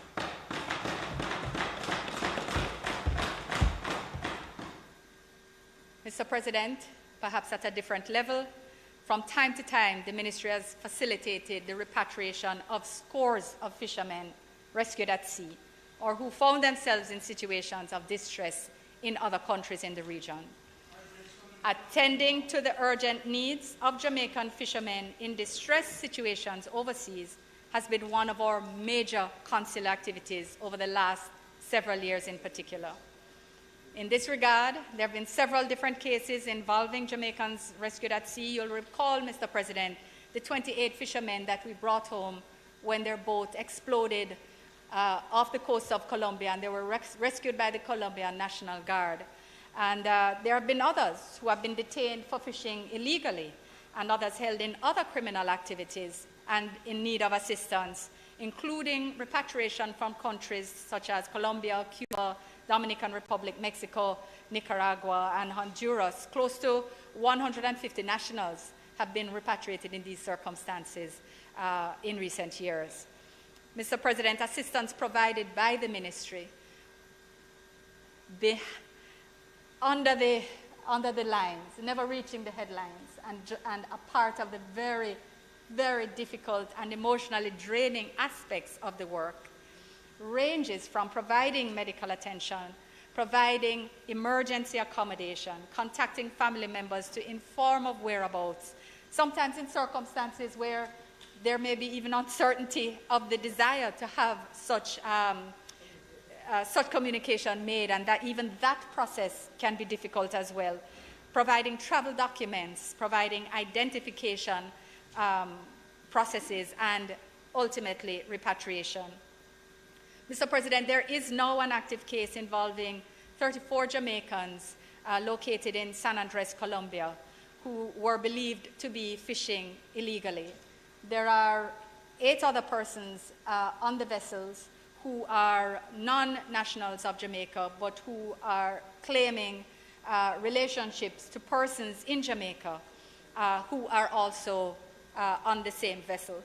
We are, without saying too much at this point in time, I will just say that we have engaged with the owner of the vessels, and we are working with our embassy and our Colombian partners to process the crew for repatriation to Jamaica, as well as, of course, working with the, well, let me not say too much in that regard. I'll leave it at that and say that we are hopeful of a positive result.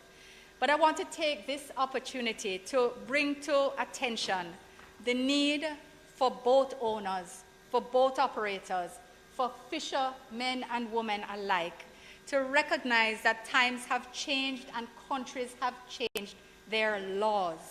Illegal fishing is a major international issue. Vessels are seized. That's part of a judicial process.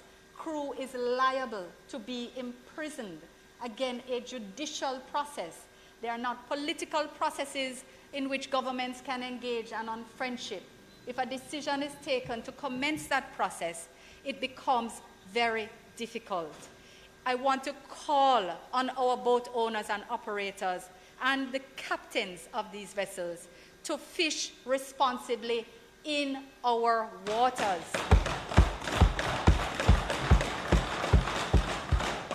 I also want to impress on boat owners the importance of insurance, not only for damage, but for loss and seizure, and more importantly, for the care and protection of their crew. It is not responsible to send people's children out on the high seas without consideration of the risk and the protection needed, and to simply, when they fall on distress, say, well, the government must. You have a responsibility as well, and I want to call on them to be more thoughtful in this regard. From the government's perspective, we will be working with the Ministry of Agriculture and Fisheries to establish a policy on treating these matters, because although we hope they will not continue to multiply, we do believe that we're in circumstances where we can no longer treat them in an ad hoc manner. We need a full policy, cross-government policy to treat with such matters going forward. Mr. President, in a more general recognition that the world continues to see an increasing number of emergency situations, worsening natural disasters, global pandemics, episodes of civil unrest, acts of terrorism, and human trafficking, and understanding the increased vulnerability, therefore, of Jamaicans overseas, and understanding and having seen the most complex strain on long-existing systems through the pandemic, the Ministry of Foreign Affairs and Foreign Trade will be introducing an online portal for the registration of nationals who are traveling overseas for short-term stays to provide information that will strengthen our capacity for effective response. Mr. President, when I had recognized that in order for Jamaicans overseas to register, they had to come into the nearest mission in order to write up a form, we tried to make an adjustment, and during the pandemic, a form was actually put up on the website. But we have recognized that this is absolutely, absolutely not sufficient. Where during the pandemic, the ministry had Excel sheets changing on a consistent basis from all over the world to try to ensure where people were and how we could best ensure that they could comply with the processes needed to bring them home, to locate families, to find support, to situate them within communities. It was an extremely difficult process. An online portal which provides one single database that allows persons' data to also be removed when they set the date of their return is a way in which we can ensure that if there is this type of event once more, we will be able to, and even smaller events, more controlled events, and are controlled and are contacted by family, we will be in a better state to be able to reach out to our people. So I'm very pleased to indicate that work on the portal is at an advanced stage with the developer and with the team at the ministry, and I expect to announce its launch shortly. Mr. President, in this same vein, but no, I put no applause for the portal.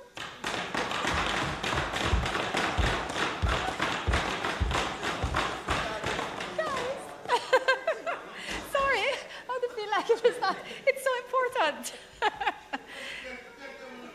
In this same vein, no, I'm not begging anybody over there. I'm just encouraging my colleagues. No, I'm encouraging my colleagues to stay focused to do what it is I know they had in their hearts.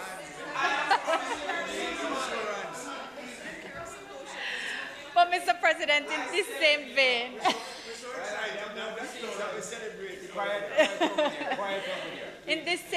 Mr. President, attention and resources have been directed to assisting students abroad. Last year, the ministry coordinated a shipment of basic food and essential items for students in Cuba, again in very anxious circumstances which create difficult public issues to manage publicly, but again provide a great deal of detailed work which is just unseen to the public eye. And it's very difficult for staff. I know sometimes people think they're just giving me a hard time, but they really make it difficult for staff who are executing some of the very minute details that are necessary to have these things work. Cuba, so, Brown, you can stop now. But I want to take the opportunity for that particular tranche of assistance to thank our private sector partners, including Grace Kennedy. You see Don sitting a little higher in his chair. And Seprod, who both provided great donations of things which are within their normal production line and which were very, very important and well used by the students overseas. I want to also thank the students and the parents who helped in the process and the staff of the ministry who worked very hard to package and distribute these items, including our former ambassador to Cuba, Catherine Phipps, who was critical on the distribution side. There still were a lot of very heavy restrictions on movement, which made it very difficult to retain transportation and expensive to retain transportation to distribute in different regions. And the students were all across Cuba. And again, some of these challenges are not always recognized or known. In March of this year, our effort to repatriate students who had to flee Ukraine following Russia's invasion was also ultimately successfully executed under very difficult circumstances as we welcomed home 20 students on Ash Wednesday. Through a special allocation approved by the Ministry of Finance In addition to a contribution made by the Prime Minister of Jamaica, the government absorbed the cost of air travel and other incidentals associated with the repatriation exercise. Our outreach continues as we now actively are facilitating interventions to obtain their transcripts and other vital documents from their universities in Ukraine. We also authenticated their documents free of cost to replace those which were left behind due to hasty exit, and we've also coordinated efforts with the Registrar General's Department and PICA to assist the students in replacing others, again free of cost. I also met with the Foreign Minister of Ukraine, His Excellency Dmytro Kuleba, in the margins of the United Nations General Assembly, where I was able to not only thank him for his ministry's facilitation during that very difficult time, but to also raise some of the technical issues which we're still having with some of the educational institutions. So we continue to work on behalf of the students who have not yet had the results in respect of their documents. So I say this by way of update on what was a matter of great public concern. Mr. President, still connected to supporting citizens directly, I want to just touch briefly on the introduction of the apostilles in July 2021 to our authentication portfolio process. I am pleased to report that there has been a steady demand of for this service, which is accepted in close to 120 countries across the world. The ministry, since we started in July, has issued more than 5,000 apostilles to date. Nationals are now enjoying a simplified and cost-effective authentication process, and we're now able, and this, I know there may be people who are listening who care very much about this, we are now able to offer the expedited service for eligible documents. Now, my team will ask me to clarify what are eligible documents.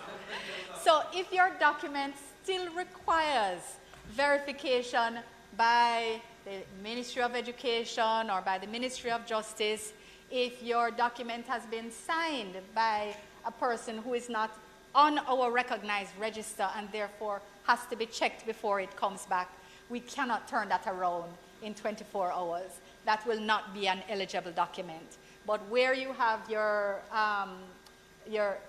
all your I's dotted and T's crossed and no further verification you will be eligible for this expedited process. So I am very much pleased that we're able to. Pardon me?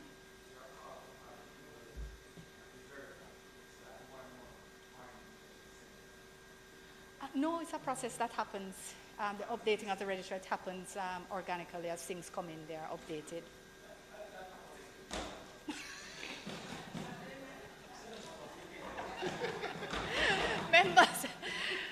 Members, I just remind that the application form, the costs, and the process are all located on our website at mfaft.gov.jm.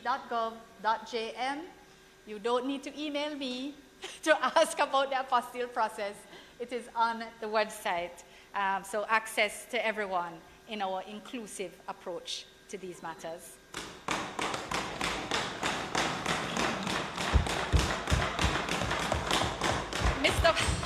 Mr. President, I'm going to touch very briefly on the fact that our bilateral, multilateral, and consular diplomacy agenda are accompanied in our strategic plan with diaspora diplomacy. So the Ministry of Foreign Affairs and Foreign Trade remains actively engaged with Jamaicans overseas as part of the involvement of the diaspora in national development. And this is an area, of course, near and dear to my heart, as engagement is I believe, one of the most personal areas in foreign affairs. But I will not address it today. Instead, I will use the opportunity to signal that Minister Campbell, Senator the Honourable Leslie Campbell, will provide a ministerial statement addressing the area of that portfolio, including on the diaspora policy and its tabling.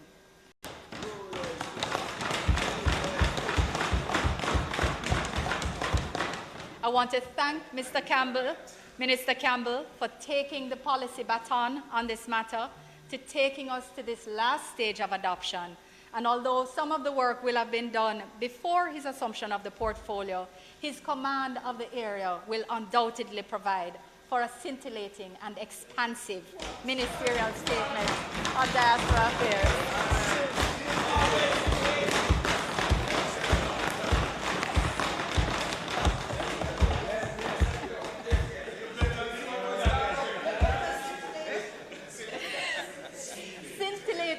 And expansive.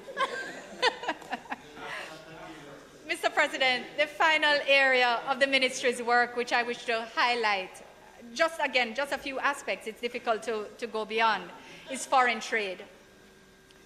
Minister Hill has already spoken very well of the importance of international trade to a small open economy such as ours. And he spoke specifically to the need to increase Jamaica's exports, addressing the supply side and the investment side of the equation. My ministry continues to successfully promote Jamaica's interests in trade negotiations and through trade policy development. So for the last couple of years, Mr. President, I had served as ministerial coordinator of the group of African and Caribbean and Pacific states within the WTO, and it has been a truly critical period. With 79 member states, the OACPS is the second largest international organization, and it requires a great deal of delicacy and steadfastness to navigate and build cohesion. I therefore really want to thank and congratulate and celebrate Ambassador Cheryl Spencer and the mission team in Geneva, who have been phenomenal during this period and are well respected in the WTO, following on the equally well respected Ambassador McCook, who preceded her at mission, and who supported me as facilitator in the fisheries negotiations at the WTO in 2017. Mr. President, members may recall that in the public domain, over the last several years in particular, the WTO had come under severe criticism, among other things, failing to arrive at decisions. And this was rolled into a general criticism of the multilateral system as failing to deliver. So heading into MC12 in June of this year, delegates were also very wary of a lack of progress on WTO reform and WTO issues generally. Being fully aware of these challenges, I was, however, honored to be asked by Director General Okonjo-Iweala to facilitate the negotiations on WTO reform, and I am extremely proud that we reached agreement on the outcome. I was also further gratified that we played a part after many preparatory meetings and many intensive discussions and consultations during this MC12, in coming to a successful conclusion with agreement on elements of long-standing negotiation on fisheries subsidies, food security, and other matters, coming to a package of outcomes which has been celebrated within the international trade community. The work continues in building on these outcomes. Closer to home again, Jamaica also continues to advocate within CARICOM's Council for Trade and Economic Development for the most favorable treatment to be accorded to goods relevant to our country's industries and trade. As you may recall, this process was used to establish Jamaica to be the regional supplier of condensed milk, which was just secured this year. And we encourage members, yes, that's major. And we continue to encourage members of the private sector to encourage the regional opportunities which exist and to use the quoted process to support their expansion of exports within the region. Mr. President, I want to welcome the outreach spearheaded by Minister Hill of a trade delegation to Guyana, which explored avenues for economic trade cooperation and investment. These and other expected outreaches are expected to deepen Jamaica's trade with CARICOM partners, and I congratulate him again on his foresight in this action. Mr. President, undoubtedly, action on this front will support the long-standing preferential trading relations which we enjoy with Canada and the United States, as well as through the economic partnership agreements with the EU and the United Kingdom. I wish to just highlight that the former is undergoing its second review, and the latter, in respect of which we are working on institution building. Mr. President, as I close, the Ministry of Foreign Affairs and Foreign Trade has been actively working to fulfill its purpose and vision, following a well-established tradition of excellence. The work undertaken over the past year also complements our work in many other fields not actively mentioned today. In financing for development, where we continue to advocate for a reform of the international financial architecture to be aligned with our development goals, and in particular with the SDGs. We deal with the situation of middle-income countries, and in particular highly indebted middle-income countries, and graduation and how it impacts us. Human rights, disarmament, small arms, human trafficking, gender empowerment, the persons living with disabilities, peace and security. We have co-led major initiatives within the United Nations to great results, which have been mainstreamed within the multilateral agenda with little fanfare, and I will have to find opportunities to share some of these in more details. But, Mr. President, I am proud of the contribution my team and I at the Ministry have made to Jamaica's national development and continue to make. Proud of the work undertaken, mostly behind the scenes and with little thanks, to protect and promote Jamaica's image overseas and to support the work of other ministries, departments, and agencies. I am extremely proud of the Ministry's hard work to deepen our engagement and collaboration with all our partners in support of our national development goals and, indeed, our 2030 development agenda. And as always, government continues to build on Jamaica's solid, principle-based foundation and to address current, cascading, and interlocking challenges in a pragmatic way. Mr. President, as Minister and leader of government business, I've come across many knotty issues and a few trying moments. But I am convinced that perseverance builds character, and character always begets hope. And so I say, as long as I'm able, with the love and loyalty of my heart, the wisdom and courage of my mind, the strength and vigor of my body, I will play my part to ensure that Jamaica increases in fellowship and grace and plays her part in improving the welfare of the whole human race.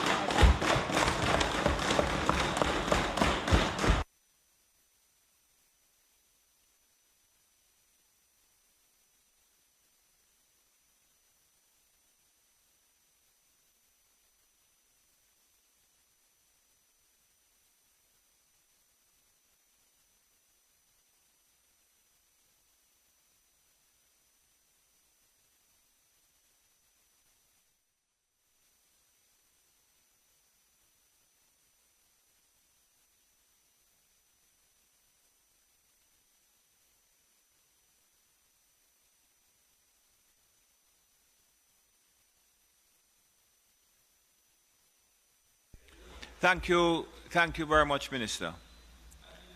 Mr. President, I believe this is a point in time when we will ask for recommittal of notices of motion taken orally.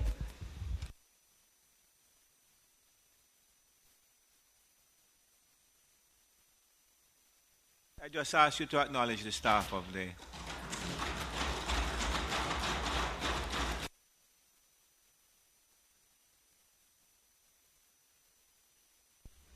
The question is that the agenda item, notices of motions given orally, be recommitted. Those in favor? Against? Thank you, Mr. President. Mr. President, I beg to give notice that at the next meeting of the Senate. All right. Minister, I think you were asking me to suspend the debate for a date to be fixed.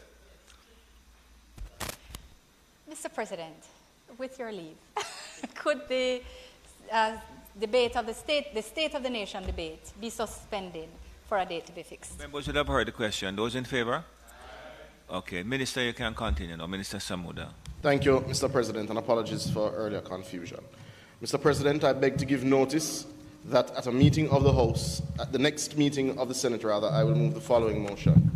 Whereas Section 19 of the Firearms, Prohibition, Restriction, and Regulation Act 2022 provides that the Minister may, by order subject to affirmative resolution, declare a firearms amnesty if the Minister is satisfied that A, the amnesty may result in the reduction in the number of illegally possessed firearms or ammunition in Jamaica, and B, it is in the public interest to declare the amnesty.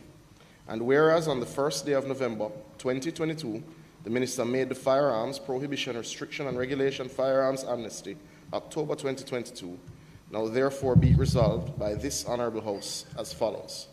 This resolution may be cited as the Firearms Prohibition, Restriction and Regulation Firearms Amnesty Order 2022 Resolution. 2. The Firearms Prohibition, Restriction and Regulation Firearms Amnesty Order is hereby affirmed.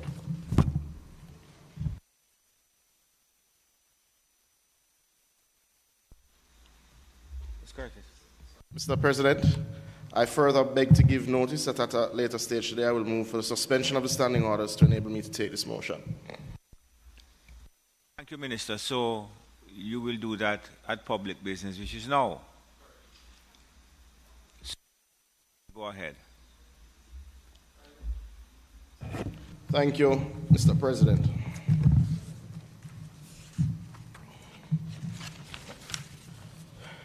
Mr. President, the matter for consideration, Mr. President, I now move for the suspension of the standing orders to enable me to take the motion, notice of which I gave earlier. Members should have heard the question. Those in favor? Against? Continue, Minister, please.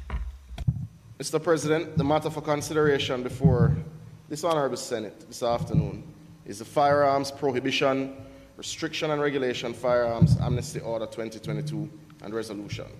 Pursuant to the powers conferred on the Minister by Section 19 of the Firearms Prohibition, Restriction and Regulation Act 2022, the Minister may declare a firearms amnesty if satisfied that A, the amnesty may result in the reduction in the number of illegally possessed firearms and ammunition in Jamaica, and B, it is in the interest of the public.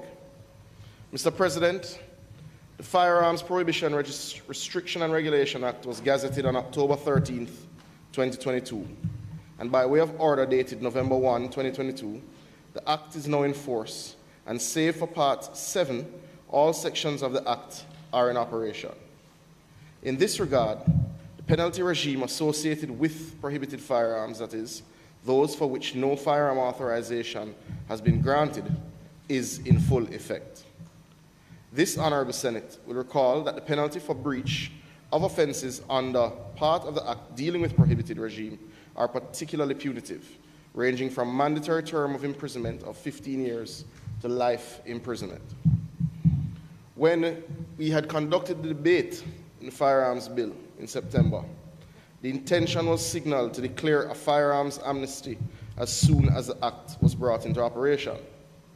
This amnesty would allow persons who may be in possession of illegal firearms or ammunition, or those for which no license or authorization exists, the opportunity to surrender these firearms or ammunition to the state without fear of prosecution. Mr. President, under the amnesty pursuant to this order, any person who voluntarily surrenders or discloses the location of any firearm or ammunition during the amnesty period shall not be charged with any offence relating to illegal possession, custody, or control of that firearm or ammunition. Mr. President, the amnesty will run for 14 days and is slated to commence on the 5th day of November 2022 and will end at midnight on the 19th of November 2022. This means, Mr. President, that once the amnesty expires, we can expect the full force of the law to be applied to anyone found in possession of illegal firearms or ammunition. Mr. President, firearm amnesties such as the one subject of this order are not unique to Jamaica because they have been used successfully around the world as an operational tool to reduce the high levels of armed violence resulting in the proliferation of firearms and ammunition.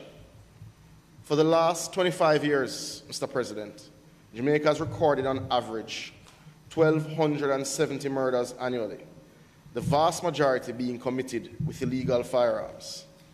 The firearm is the weapon of choice for murders and other acts of crime and armed violence in Jamaica.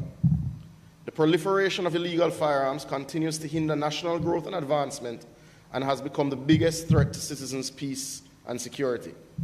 The security forces have maintained a steady rate of firearm seizures over the years.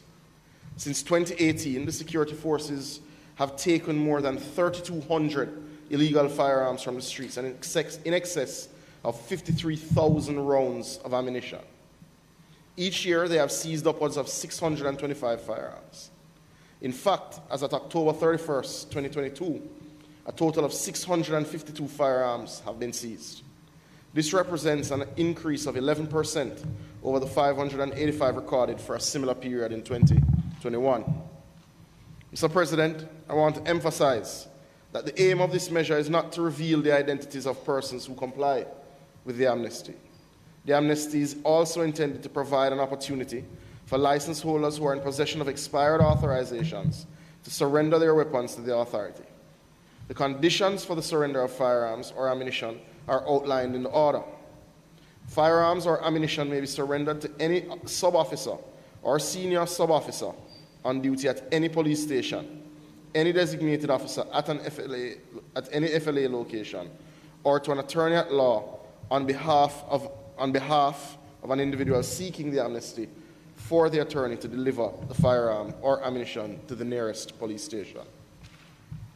Mr. President, in the lower house, the Deputy Prime Minister urged persons possessing illegal firearms or ammunition to make full use of the amnesty, because when it expires on November 19th, those who refuse to surrender their firearms and ammunition, once convicted, will face the stiff penalties of which we are aware. I would expect that colleagues on both sides of the aisle will join in encouraging those who are in possession of illegal firearms to indeed take advantage of this amnesty. Mr. President, we know this matter is particularly serious. I invite colleagues to offer contribution on the order before us. I thank you.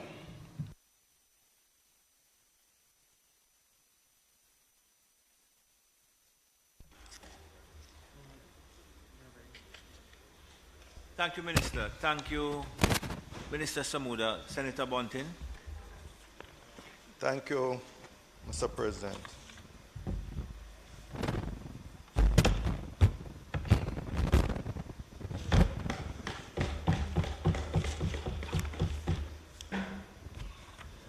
Mr. President, as the Minister said, the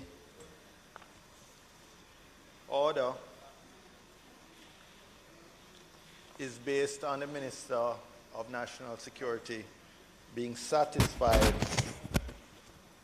that the amnesty may result in the reduction in the number of illegally possessed firearms or ammunition in Jamaica. And I am hopeful that it will result in, many illegally possessed firearms and as much ammunition as possible. However, I don't think that that is the only outcome that justifies this amnesty. I do think since the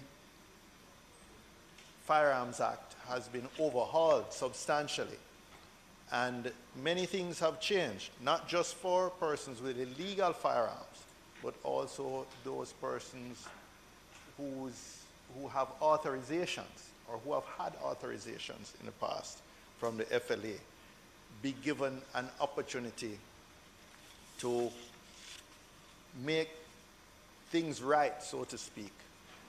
Particularly, we had, during the COVID period, many persons did not re-register their firearms for one reason or another. And while the... Sorry, Senator Bunting, renew. You mean renew? Renew. You said re-register. Yes, sorry. Okay, renew. And there was, I believe, reasonable latitude provided not just during COVID, but even before that, for persons to come in after their birthday. In fact, there was generally thought to be a sort of month's discretion or something to that. I don't know if it was in law or just in operation. But as we know, and as we would recall during the Joint Select Committee, we spent some time on the fact that that month was now a period before the birthday. So if somebody, for example, forgot or were negligent in getting it renewed, their license renewed, then they're actually subject to fairly serious penalties under the new Firearms Act 2022. In particular, if we go to section 71, that deals with renewal of authorizations. In fact, sorry, 73, which deals with the obligations of the holder of firearm and ammunition. And they are under 73.2, it says the firearm shall be submitted under subsection 1 within the period of 30 days immediately preceding each birthday of the license holder. And if that is not done, then they're subject to, on summary conviction before a parish court, a fine not exceeding $3 million or imprisonment for a term not exceeding 3 years. So I think it is reasonable to allow for a period for anybody who may have been lax in doing that, but had a licensed firearm or a proper authorization, but was tardy for whatever reason, to be given an opportunity to put their registration in order. And I would encourage, Mr. President, that the FLA, since this is the amnesty is for a fairly short period, comes into effect on the 5th to the 19th, 2 weeks, that the FLA should be doing some active public education, reaching out to persons, hopefully to get them to comply, to use the opportunity, the short window of the amnesty, to comply, to put their registrations in order, their firearm registrations in order, and their licenses, so that they will not be subject to, to a fine of up to $3 million. And we don't want to criminalize persons whose behavior is tardy but not really a threat to society. The minister who is piloting the order through the resolution through the Senate mentioned in aggregate some figures, but I want to look specifically at 2022. Based on the last JCF periodic serious and violent crimes review, up to year to date to October 29th, we've had 1,294 murders, about an 8% increase relative to the same period last year. We've had a number of, of that figure, 1,096, we had guns were used as the implement in murder. And in terms of ammunition, guns and ammunition stolen, again, if you look at the ratio of firearms stolen, 60 year to date, and ammunition just under 2,000 rounds year to date, you will see that most of the firearms recovered would not have come from licensed firearms being stolen, because there were 600, more than 10 times the numbers of firearms recovered, and about 5 or 6 times the ammunition recovered than were stolen from legitimate sources. So the illegal firearm trade is the main source of the guns, the illegal guns on the street. So the final thing I'd point out from, well, final one or two things I'd point out from the statistics is that formerly quiet parishes like Manchester, we're seeing an 85% increase in murders this year relative to the same period last year. St. Elizabeth, 68% increase. These are parishes that traditionally had relatively small numbers. You want an absolute number for Manchester? It was 26 year-to-date in 21, is 48 this year-to-date this year. I can tell you, for the people of Manchester, 48 is a very disturbing number for the first 10 months of the year. That's going more than a murder a week, which traditionally has not been the pace at which we have murders there. But the final thing that disturbs me about the statistics is that the GSAF has once again reduced the information in this weekly publication. The numbers of murders, for example, or the numbers of shootings or the numbers of rapes in absolute terms is one thing, but it was also useful to look at the clear-up rate. The clear-up rate says for these offenses, what percentage of them the perpetrator has been arrested or killed in a fatal shooting, the suspect has been killed in a fatal shooting by police, in a confrontation with police or with other gangs. That figure has been provided routinely every week, certainly up to at least September this year, for the last more than a decade, at least 15 years. Again, suddenly it is now missing from the serious and violent crimes review without any explanation. Even a user like myself, as the opposition spokesman on national security, no explanation has been given why they've stopped giving the clear-up rate for murder, shooting, all serious and violent crimes. And this gives us a measure of what's likely to happen in future. Because the higher the clear-up rate means that you're taking the violence producers off the streets, one way or the other. And that is an indication of what we can anticipate down the road. Are we making a headway? If we're clearing up in excess of 50%, if we're clearing up 60 or 70%, it means we're reducing a lot of the serial violence producers. We're taking them off of the street.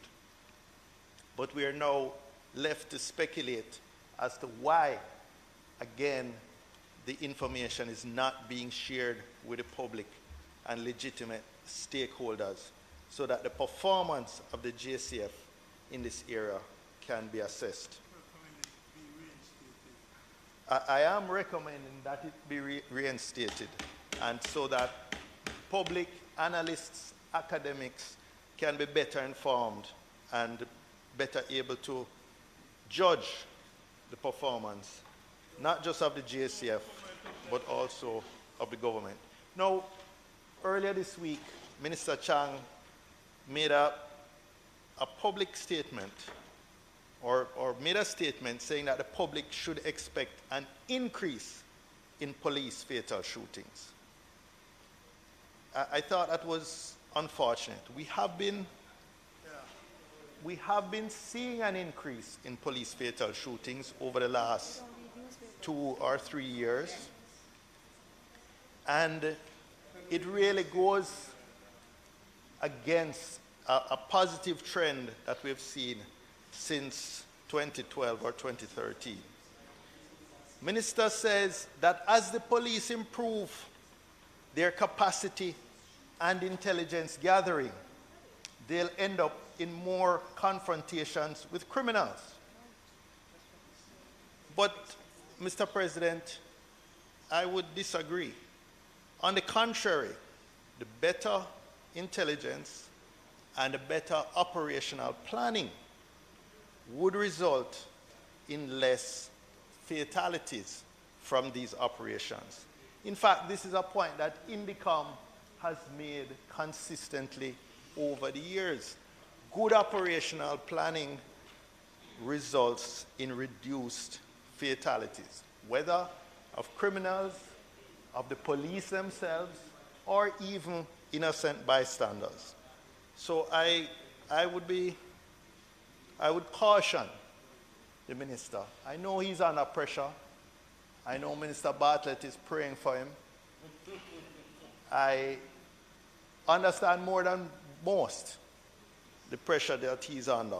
But he has to be very careful and be very responsible in making statements that could be misinterpreted as some sort of open season for extrajudicial killings. 1 minute, please, Senator Bunting. Minister?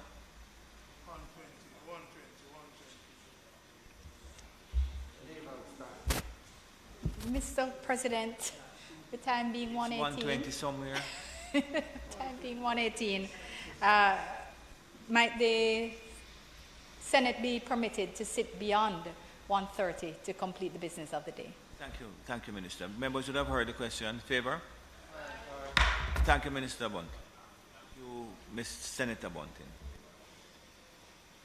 Even since the publication of these statistics, Mr. President, we've had some very alarming news this week. In Clarendon, in particular, I think they had about a dozen murders within 10 in 12 hours. 10 in 12 hours. And I think 2 days back to back, we had 10 murders at least per day this week.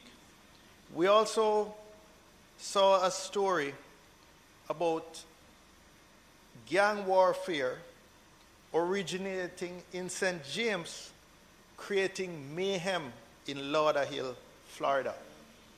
And I use this to point to what seems to be an increasing trend, Minister Samuda, where there are gangsters based overseas, whether temporarily or for extended periods, who seem to be pulling the strings of the shooters in Jamaica. And it has existed for many years, but this year it seems to be on a substantial increase. More and more of the murders that you hear taking place in Jamaica, and now we're seeing the reciprocal in Florida, are based on gangs which are operating transnationally, but also settling local scores overseas and vice versa. And it is a disturbing trend. But specifically to the order, Mr. President, we see that a number of stakeholder groups are complaining that they have not been properly briefed. If you, again, come back to the point, the Bar Association, I think, have made that point. Even the police, I believe, are just to be briefed today. But this is one of the recommendations that was made by the leader of the opposition in his presentation on the resolution in the House. He said that ministry needs to ensure that there is extensive legal training flowing not just from the Amnesty, but indeed from all the new elements of the Firearms Act. Extensive legal training for the JCF, the prosecutors, the judiciary, to ensure that they understand the whole range of new provisions. Many of the traditional offenses which they have become accustomed to no longer exist under the new legislation. And we're also specifically concerned about the absence of an accountability structure within the parameters of the order itself, as it makes no mention of keeping a record of the surrendered firearms. The order puts an obligation on the attorneys The attorneys have to carefully record everything, but it makes no mention of a similar obligation for the scores of police stations across Jamaica which could be receiving these illegal weapons that would be surrendered. And we think it would be a safeguard, especially in a society where in the past we've had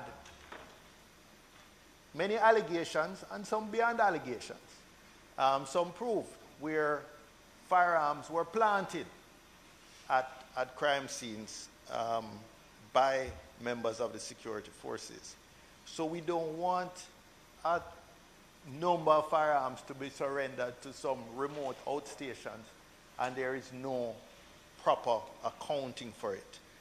So we believe that it would be useful, it would be important that some sort of supplementary order be done to govern the operation of surrendering weapons to these many police stations across the island, so that there is a proper record and accountability system. The attorneys who surrender weapons on behalf of another person, they're required to keep records of the surrender under paragraph 2.5 of the order. However, no such requirement is made for any person, for any other person under paragraph 2.1. This is an inconsistency which the minister should consider addressing. Mr. President, the opposition is in support of all efforts to tackle the issue of crime in Jamaica, so long as the methods employed are within the ambit of our laws and Constitution. We continue to support all the good police officers in Jamaica who put their lives in danger, and indeed all members of the security forces, and I would expand it here to include the correctional officers. They have the full support of the opposition and indeed the population, so long as they operate within the ethical and professional standards of their office.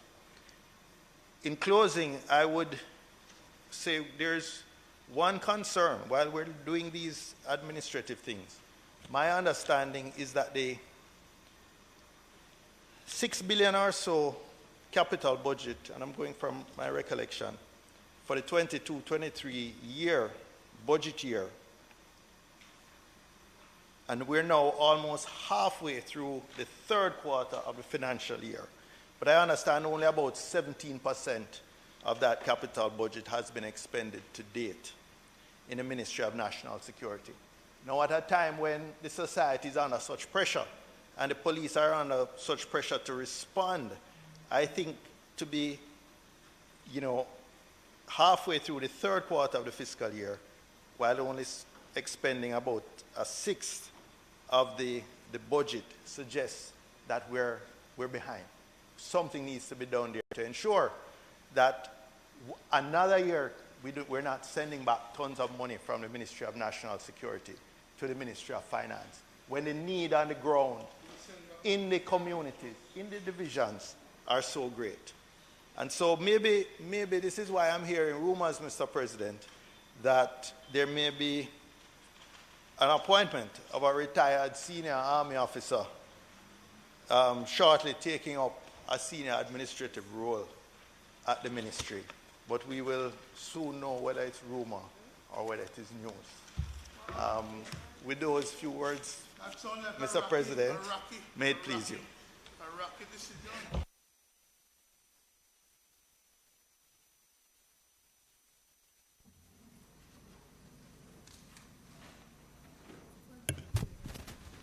Thank you, Senator Bunting. Senator Longmore.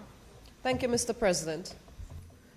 I have a brief contribution to make, but I thought it was very relevant for me to speak on this very significant effort by the administration, by the Prime Minister and by the Minister of National Security in this effort to address gun violence in Jamaica. I think that each and every one of us in here have expressed in one way or the other the concerns around gun violence and illegal guns in our country.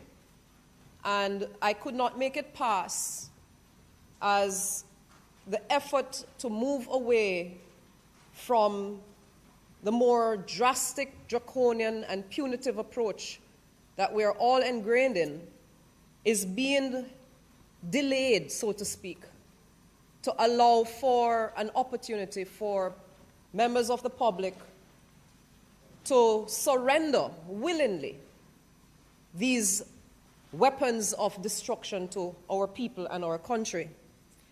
And, you know, in the recognition that it is unfortunate that we see sometimes discipline in our country as being something negative. And discipline is a positive thing. We are sometimes raised to recognize that, boy, somebody trying to steer you the right way, it seems like it's something negative. But I just want to emphasize that it is a positive thing, and we must seek to recognize this and promote this. I just wanted to bring attention to also, we need to step away from the informal culture. I encourage especially the women folk who might be aware of persons who have illegal guns. I speak to the mothers, the sisters, the girlfriends, the side chicks, everybody who knows that there are persons who are harboring these instruments. Encourage them to go and turn these weapons in. Save some lives. Our school children, we are seeing growing concern about this type of violence within our schools. And I encourage us to also bring some attention to that population. Just to bring 2 points of focus in the order sheet here, Mr. President. Any police station, the amnesty starts from tomorrow, the 5th of November, to the 19th of November, 2 Saturdays from now. And it says, any police station to the sub-officer in charge or the senior sub-officer on duty. I also want to bring to our attention on the last sheet of the order paper that you can call ahead to facilitate this surrender. You can call 811. You can call 876-838-3084 or 876-968-9533.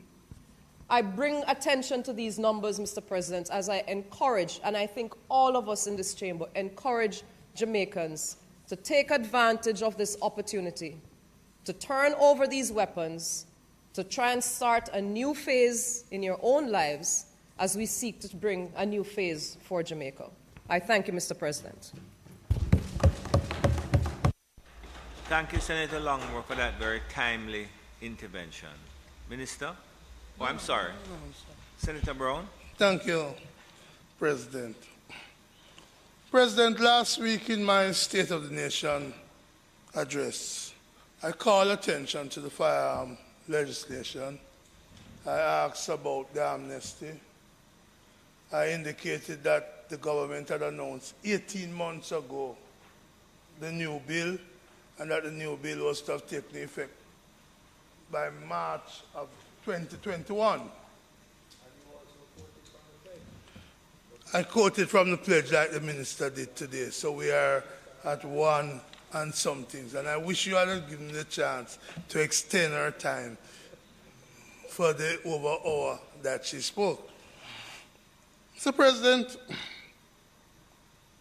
we on this side, as Senator Bunting has said, support all measures within the Constitution that will lead to a reduction in murder and a reduction in crime in the country.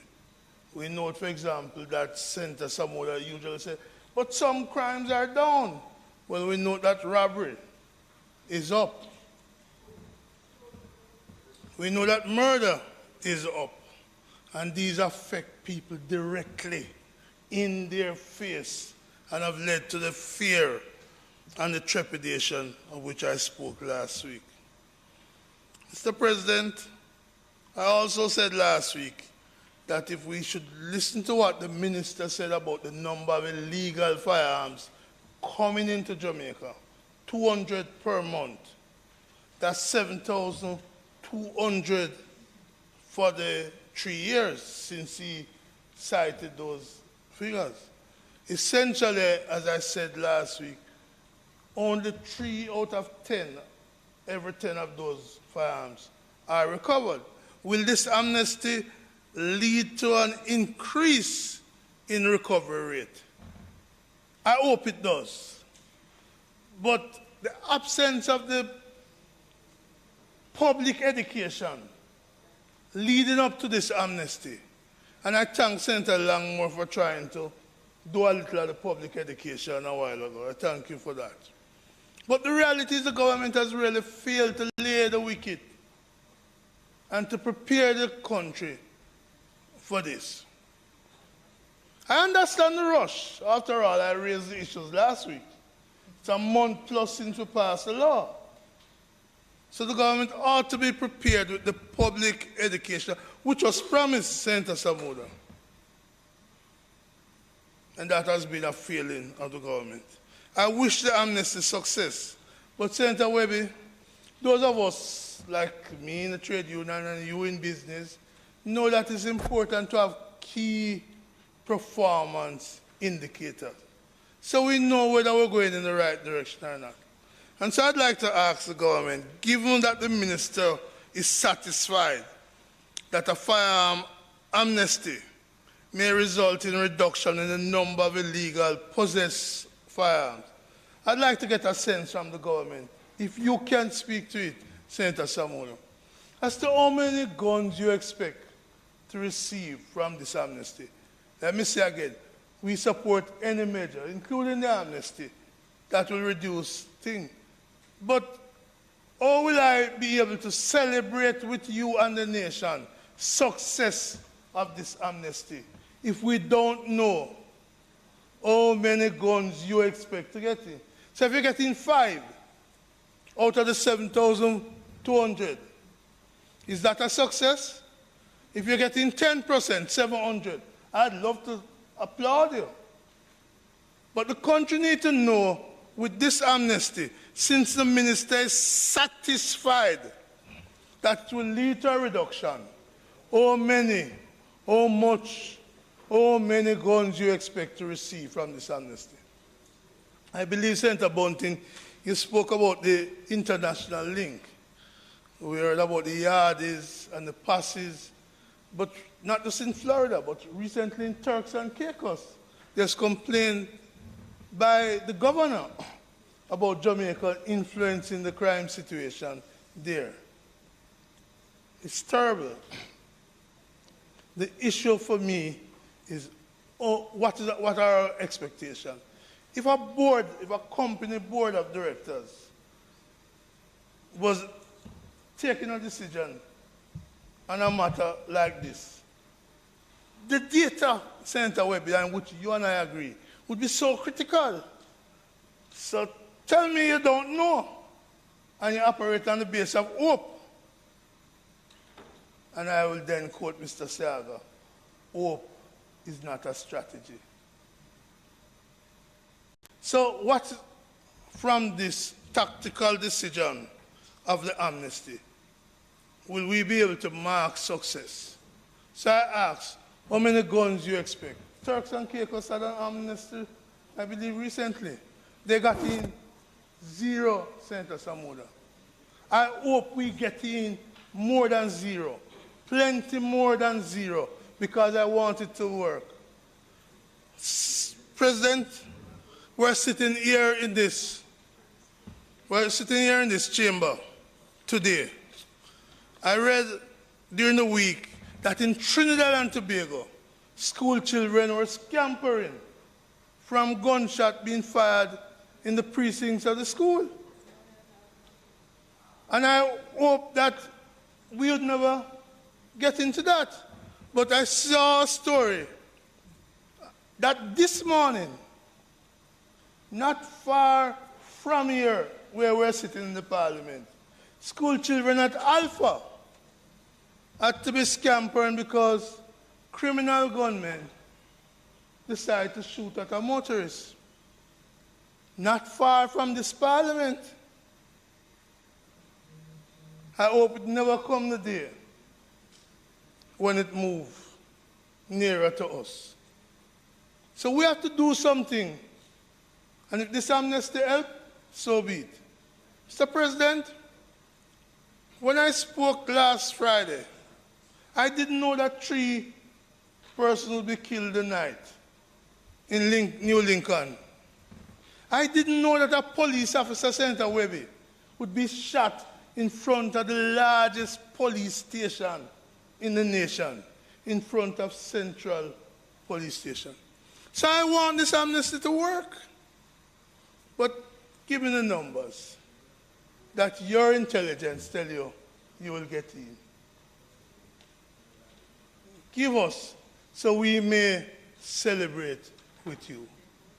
Because as a stakeholder, as one who worry when my son or any member of my family drive out of the house, I want it to work. I want us to reduce the thing. But the government is failing and falling short if you can't give us a number. Hope is not a strategy against the criminals. And I'm not feeling the direction that will lead us. May the amnesty work, Mr. President. This amnesty, as I understood it, would be for anybody who wanted to hand in a firearm, an illegal gun that they have in their possession. But I have to wonder, and I know I'm saying this twice, if somebody hearing, not knowing the history of the gun, and hearing that they're going to be investigated, it's going to be investigated, if that would make them enthusiastic about giving up that gun. And I urge the government to make the policy clear, because the policy as articulated is not clear. So, Minister, I am not being obstreperous. I am simply trying to assist in ironing out what I see are some problematic issues. And I really ask for your attention to this. If it pleases you, Mr. President.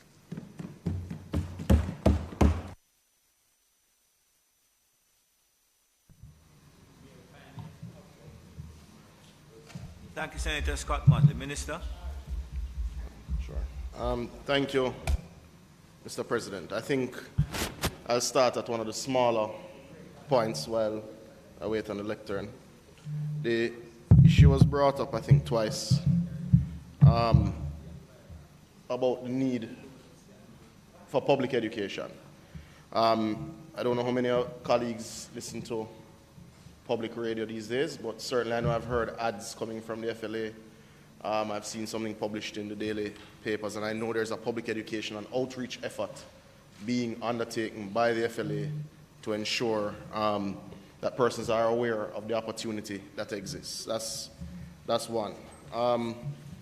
Two, issue was raised around how the system would function, what operating procedures exist for the FLA, the JCF, IFLSM. I remind colleagues of Section 88 and Section 89, and I think 103, which speak to the registry which is to be set up. So I understand the question in the context that these sections have not yet been brought into effect. However, to note, the internal procedures have been outlined in the police force orders. IFLSM staff has been acclimatized and briefed accordingly, as have the FLA staff, and the appropriate management controls are in place. And we're satisfied that it will function accordingly. There's always risk, and even with the registry, there is a risk that human element could intervene, even when that effect comes in. But appropriate systems are in place, and it is a part of the force orders. The more substantive issue, Mr. President, is the discussion of metric of success. Mr. President, I remind colleagues, and let me make sure I quote it exactly. At B, declare a firearms amnesty if the minister is satisfied that at B it is in the public interest to declare that amnesty. Well, the minister, the government, indeed all of us on this side is satisfied that this is in the public's interest for this bill to come into effect.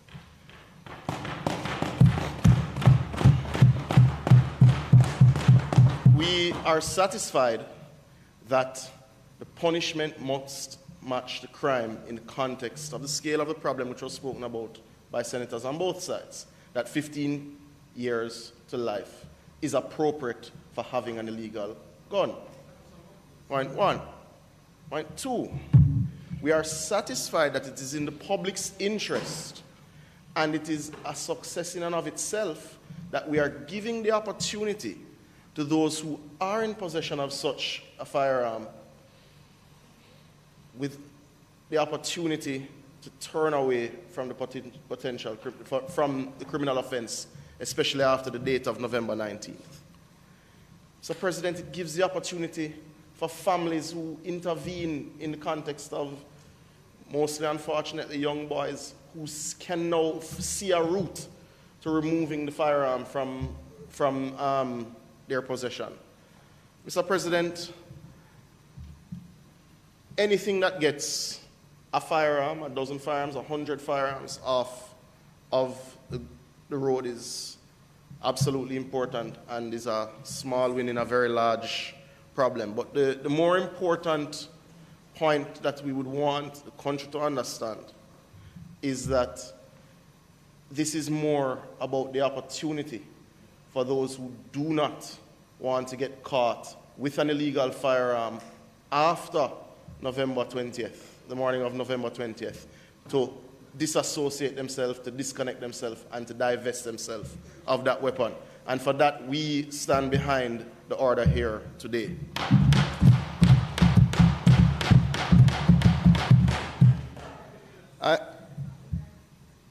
There is, if you look at all of the firearms amnesties, and I remember, certainly when I was at MNS and you were looking at the varying opportunities and the way they were used in other spaces, how it was implemented, what public education process was used, which ones worked, what were the reasonable things you could do based on our socio-cultural background, our historical context. One of the things that I found in my reading, and I'm sure everyone else has done their own reading, but one of the things that I found which was common was the lack of ability to predict how many weapons would come in. You saw in municipalities, in particular regions, in countries that had issues where it functioned conversely to how it was expected to. Some people built in significant capacity at police stations and got 1 or 2 weapons. They tried it in South California. Didn't work one year, slight change to the public education another year, and they were overwhelmed with the number of weapons when they had a particular gang conflict. So the reality is there is very limited room for predicting how many weapons will come in. But we've defined the success as the public's interest to have this opportunity to not come in contact with this law after November 19th. The other point, Senator Bunting, it's an interesting criticism of Dr. Chang's logical comment which pertains to law enforcement in any high violent crime area.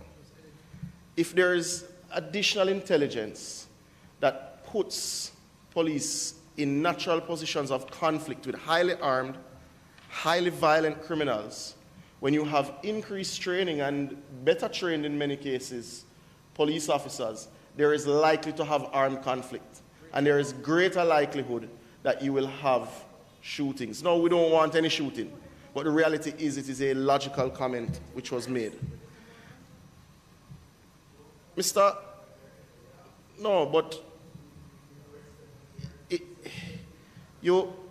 Senator Brown says hope is not a strategy, but it is important. Sabuntin mentioned prayer against former and older discussions of divine intervention. The reality is that at 1,270 murders average over 25 years, any way you choose to articulate it, we certainly require blessings and help from the Almighty. We have seen a population which is not at war murder over 1,270 of its citizens annually. So I don't want to throw cold water on hope, but I make the point, when you consider, we have to be careful though, continue the politicization of this, because I've done it, you've done it, we've gone back and forth, and I say I in the broader context of JLP, PNP, opposition, government. No, you've politicized crime, because I've had to dress you down in here and bring you back down to reality. The reality is, when you talk about and you obfuscate what Dr. Chang would have said, and I would have thought that if you recall, Senator Bunting, your time going back to, I think it was 2014, you would have had, and sometimes ministers have these misfortunes, things outside of your it's not your fault per se, but it happens during your tenure. You know what it is to have the other extreme, to have the extreme of INDICOM having to launch investigation of death squads in Clarendon. What was said was a perfectly logical statement from Dr. Chang, and the statement should not be obfuscated. Because if it obfuscates, it tends to morph and turn into other things. Mr. President, what is before us today is an important step, an important milestone in Jamaica's fight against illegal guns.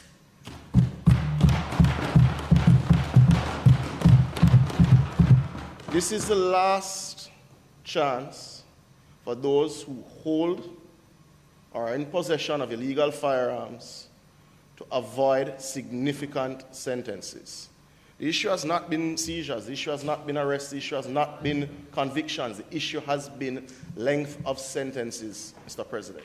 There is significant data even to show that members of gangs cannot be rehabilitated in 3.5 years, which has been the average of many of our firearm sentences, Mr. President. This changes that.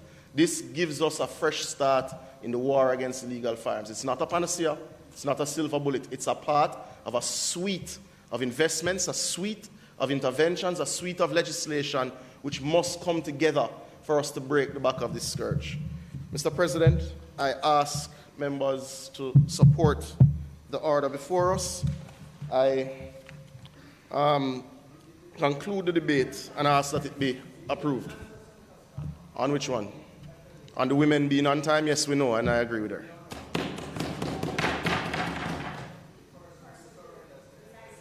So, a firearm license is not a right. There is no definition in any law that I've seen that declares it as a right. The firearm permit, firearm possession legally has always been discretionary. And I think that matter would be handled at the level of the FLA, depending on the circumstances related to why it wasn't ready and dealt with before, as per requirements under the law now. With that, Mr. President, I ask that the motion be approved. Members would have heard the question put forward by the Honourable Minister. Those in favour? Against? Minister?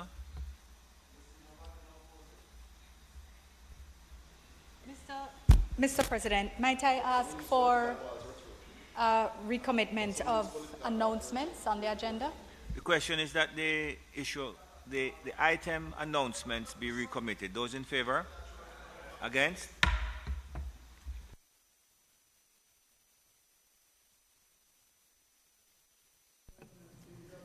Also laid on the table of the Senate today are copies of White Paper number 2 of 2022 entitled National Diaspora Policy, and it's published by the Ministry of, from National Policy, full stop, policy. Thank you very much. Minister? Thank you, Mr. President, and thank you very much for accommodating this tabling. Apparently it had been sent for tabling in the lower house in error, and therefore it is now where it should be for the scintillating and expansive statement that will be presented to us in due course. Mr. President, it has been a productive day. It's been an important day, and I think if we close on the note of this amnesty that provides the opportunity for a step change, that acknowledges that we're on the cusp of doing things differently as part of a suite of arrangements to bring a better, safer Jamaica, Mr. President, I think we will have had a very good day. So I ask that the Senate be adjourned for a date to be fixed. Thank you, Minister. Just before we adjourn, I don't want to find myself in a position where our legal counsel, Ms. Shanae Cunningham, is not here. I'd ask her just to stand for me, please. Ms. Cunningham joined the staff of the Parliament over a year and a half ago, and during the short time that she has been with us, she has proved herself to be extremely useful. Not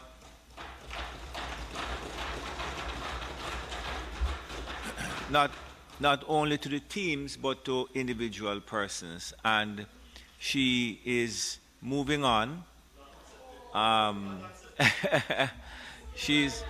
Stand up, miss. Stand up, please. So she's moving on in the normal course of things, and we wish her all the best in her endeavors. So we ask you just to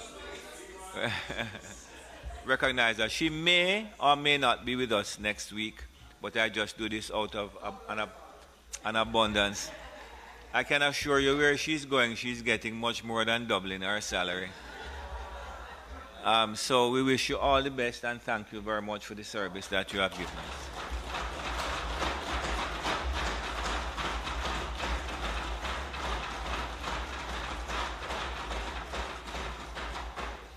The question is that the Senate be adjourned for a date to be fixed. Those in favor? Against? This Honourable Senate now stands adjourned.